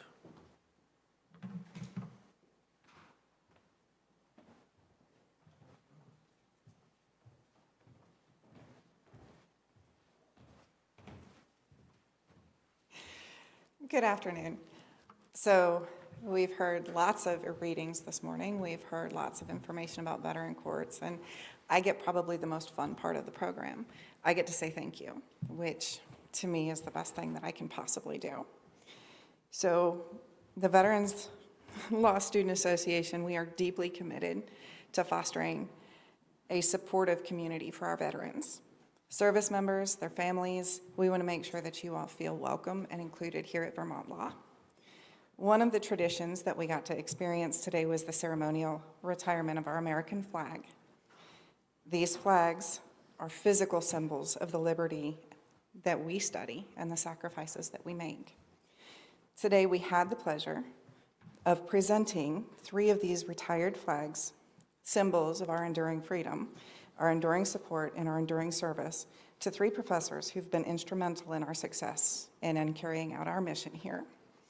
This is our small, tangible way of saying thank you for their commitment to our community at the school and with the military-affiliated groups.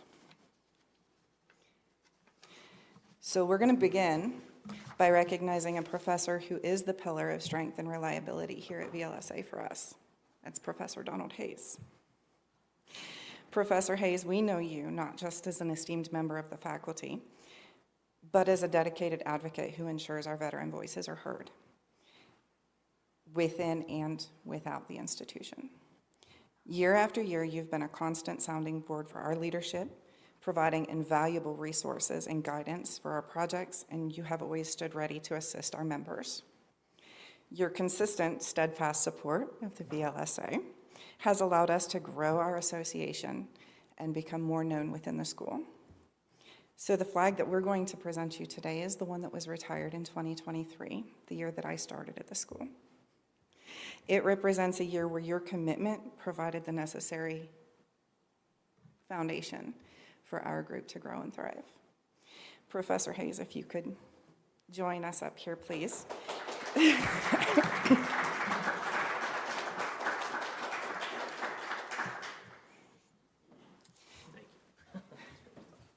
if I get a hug, and he gets to give you the flag. Really appreciate it. It's awesome. Thank you. Really It's our appreciate pleasure. it. And it's my pleasure to help your association. Thank you. So next, we would like to recognize another professor whose dedication to our community has been truly exceptional, although he is unfortunately unable to be here with us. Professor Sala is recognized for his unwavering support within the military-affiliated student community. He understands the unique transitions that service members face, as a former service member himself, when moving between the military and the academic world. He offers counsel that goes far beyond that he provides in a classroom. He offers encouragement, perspective, and a welcoming presence for our veteran community. His work helps to bridge the divide between military experience and legal education, which is foundational for us. Professor Sala will be receiving the retired flag from 2024, which symbolizes the tireless work that he's performed to foster a welcome and inclusive environment for our students. Although he's not here, we will ensure he receives his flag in person, and we ask that you join us in a round of applause in recognizing Professor Richard Sala and his flag.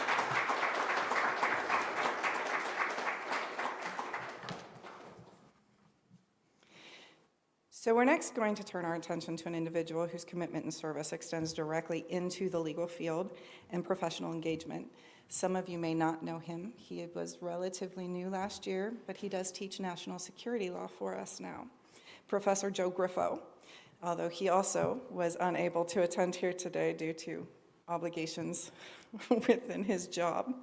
Professor Griffo is a leading figure whose expertise in the field of national security is critical to our understanding of the law in the modern global context. His scholarship and professional background are of immense value to every student that he reaches and serve as an inspiration to our members specifically, reminding us that the chain of service continues long after the uniform comes off. His insights challenge us to think critically about the complex legal and ethical issues that we encounter within the national security field and service field specifically. So we're proud to dedicate the retired flag that we have here today from 2025 to Professor Griffo. And again, as he's unable to be here, I ask you to join me in a round of applause for him. Say thank you. And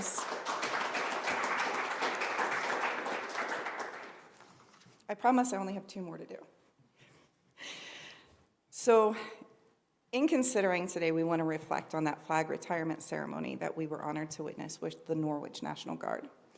And although the color guard had to run back to their campus because they had many, many things to do, we were honored to have them here for that ceremony, and we are honored to present them with certificates of appreciation Each one of our color guard this year received one to make sure that they knew how greatly we appreciate their dedication and ensuring that our ceremony was absolutely perfect and beautiful.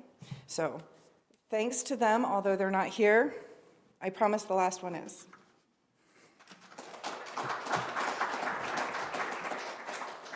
So here's my personal favorite. The success of our program relies heavily on the willingness of our professionals to share their expertise. We were extremely fortunate today to have the insightful Lunch and Learn presentation given by Mr. Matthew Miller. Mr. Miller's dedication to discussing the legal issues that directly impact the veteran community and are invaluable to our students here and to the legal field as a whole. So Mr. Miller, if you could please join us on stage.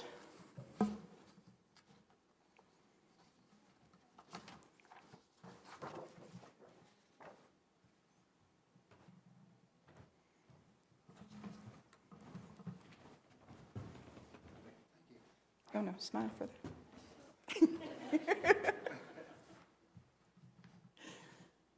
Thank you, sir.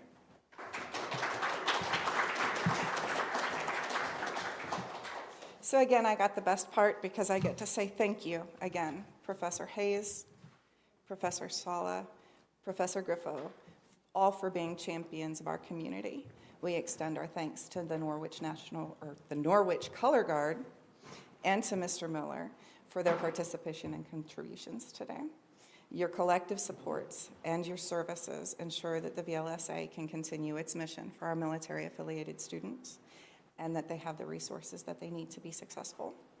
We appreciate every one of you today for coming out with us to honor the service and the sacrifice of our nation's veterans.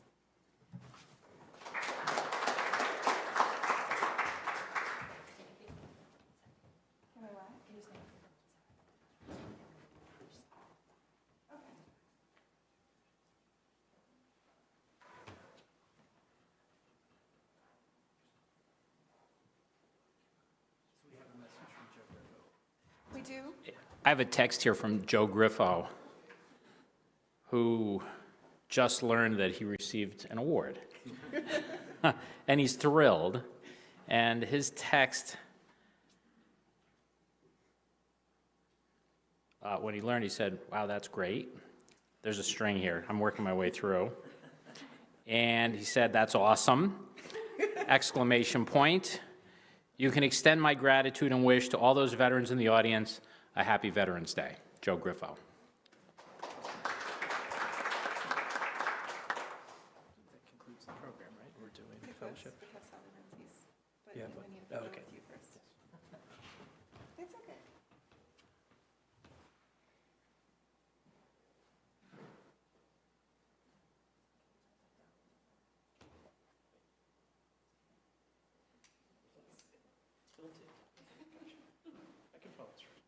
Sometimes.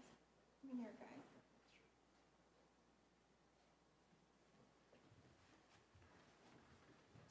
Sally Lindsay's recording, and then we're up for free time. Okay, okay.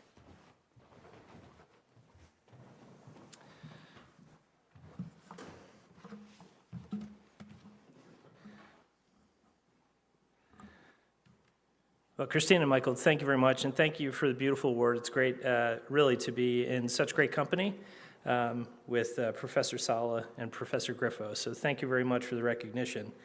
So we have one more item on our agenda today. We talked a lot about, the moment that I spoke about the 22 suicides per day. It's a real thing, and mental health is challenges. Again, the invisible wounds of war. So today we've got a presentation from Sally Rumsey, who is VLGS mental health clinician, and she's going to be talking to us about some resources that are available. And I would take note, and if you know somebody who is suffering from mental health issues and you see the warning signs, please keep these resources in mind. So with that, we will start the presentation.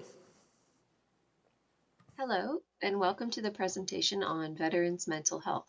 I'm Sally Rumsey, the mental health clinician at VLGS.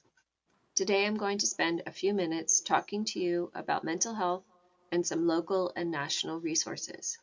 These slides will be available as handouts. It is important to note that veterans can face significant mental health challenges and are at an increased risk of death by suicide.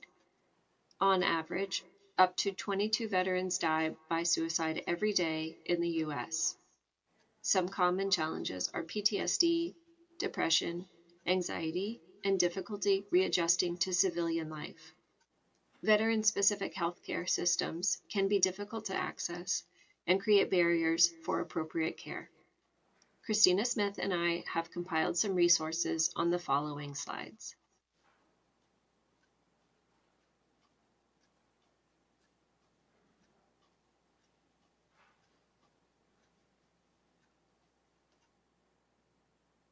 A more recent approach to preventing suicide is to ask directly if someone might be struggling if they are thinking about suicide.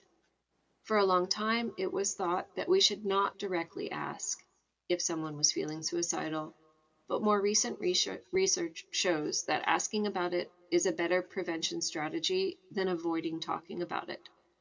One other statistic to take note of is that death by suicide with a firearm is significantly higher among male veterans than among male non-veteran adults.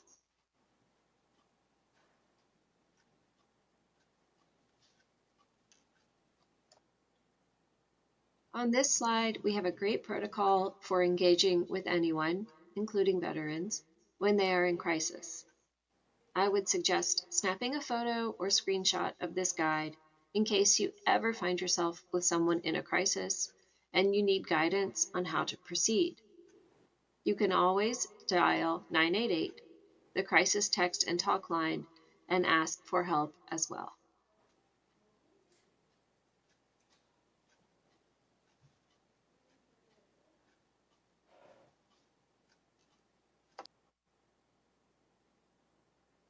The following slides list resources for veterans and their loved ones.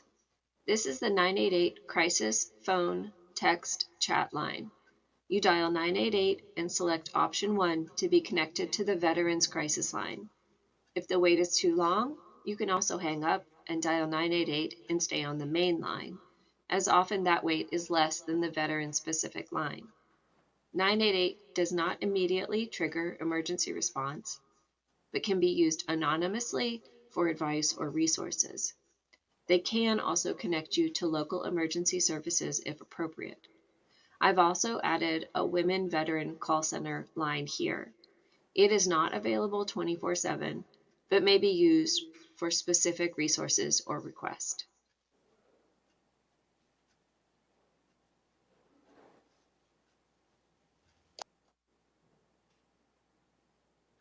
This slide has details about the Trevor Project, a nonprofit that stepped up after 988 lost funding for its LGBTQ specific line.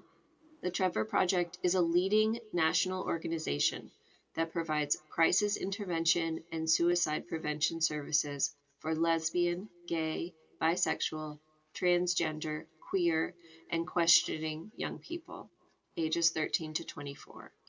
It offers a 24/7 free and confidential crisis line through phone, text, and chat, along with educational resources and advocacy for the LGBTQ+ community.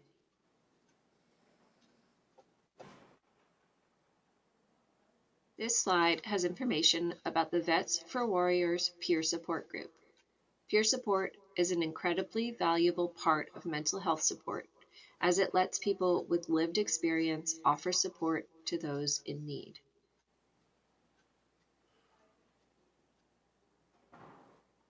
Here are some legal and community support resources for veterans. They are the VA Vet Centers, the National Call Center for Homeless Veterans, Veterans of Foreign Wars or the VFW, and the American Legion.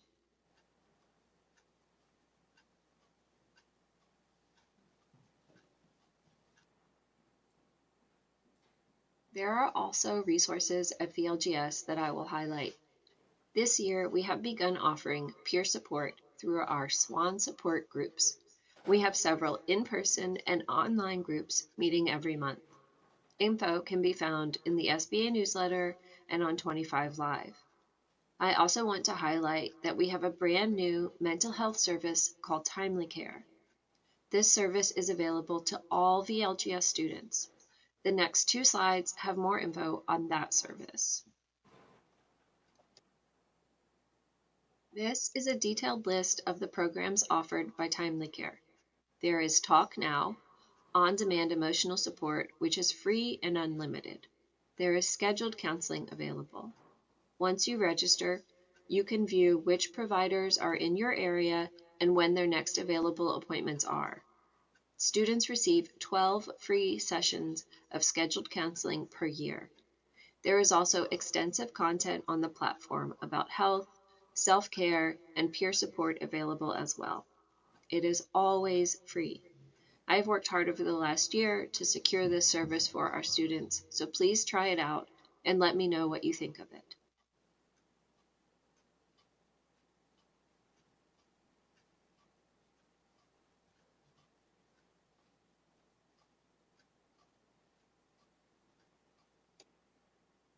Thank you for your time and your service. You can reach me at srumsey@vermontlaw.edu.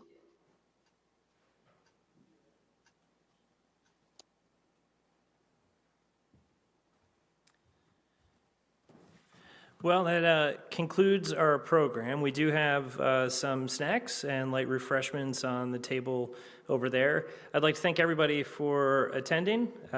Really a great program to celebrate and honor those that have served. And let's carry this forward. Let's not stop the support today. Let's carry it forward and keep doing the good work that we're doing.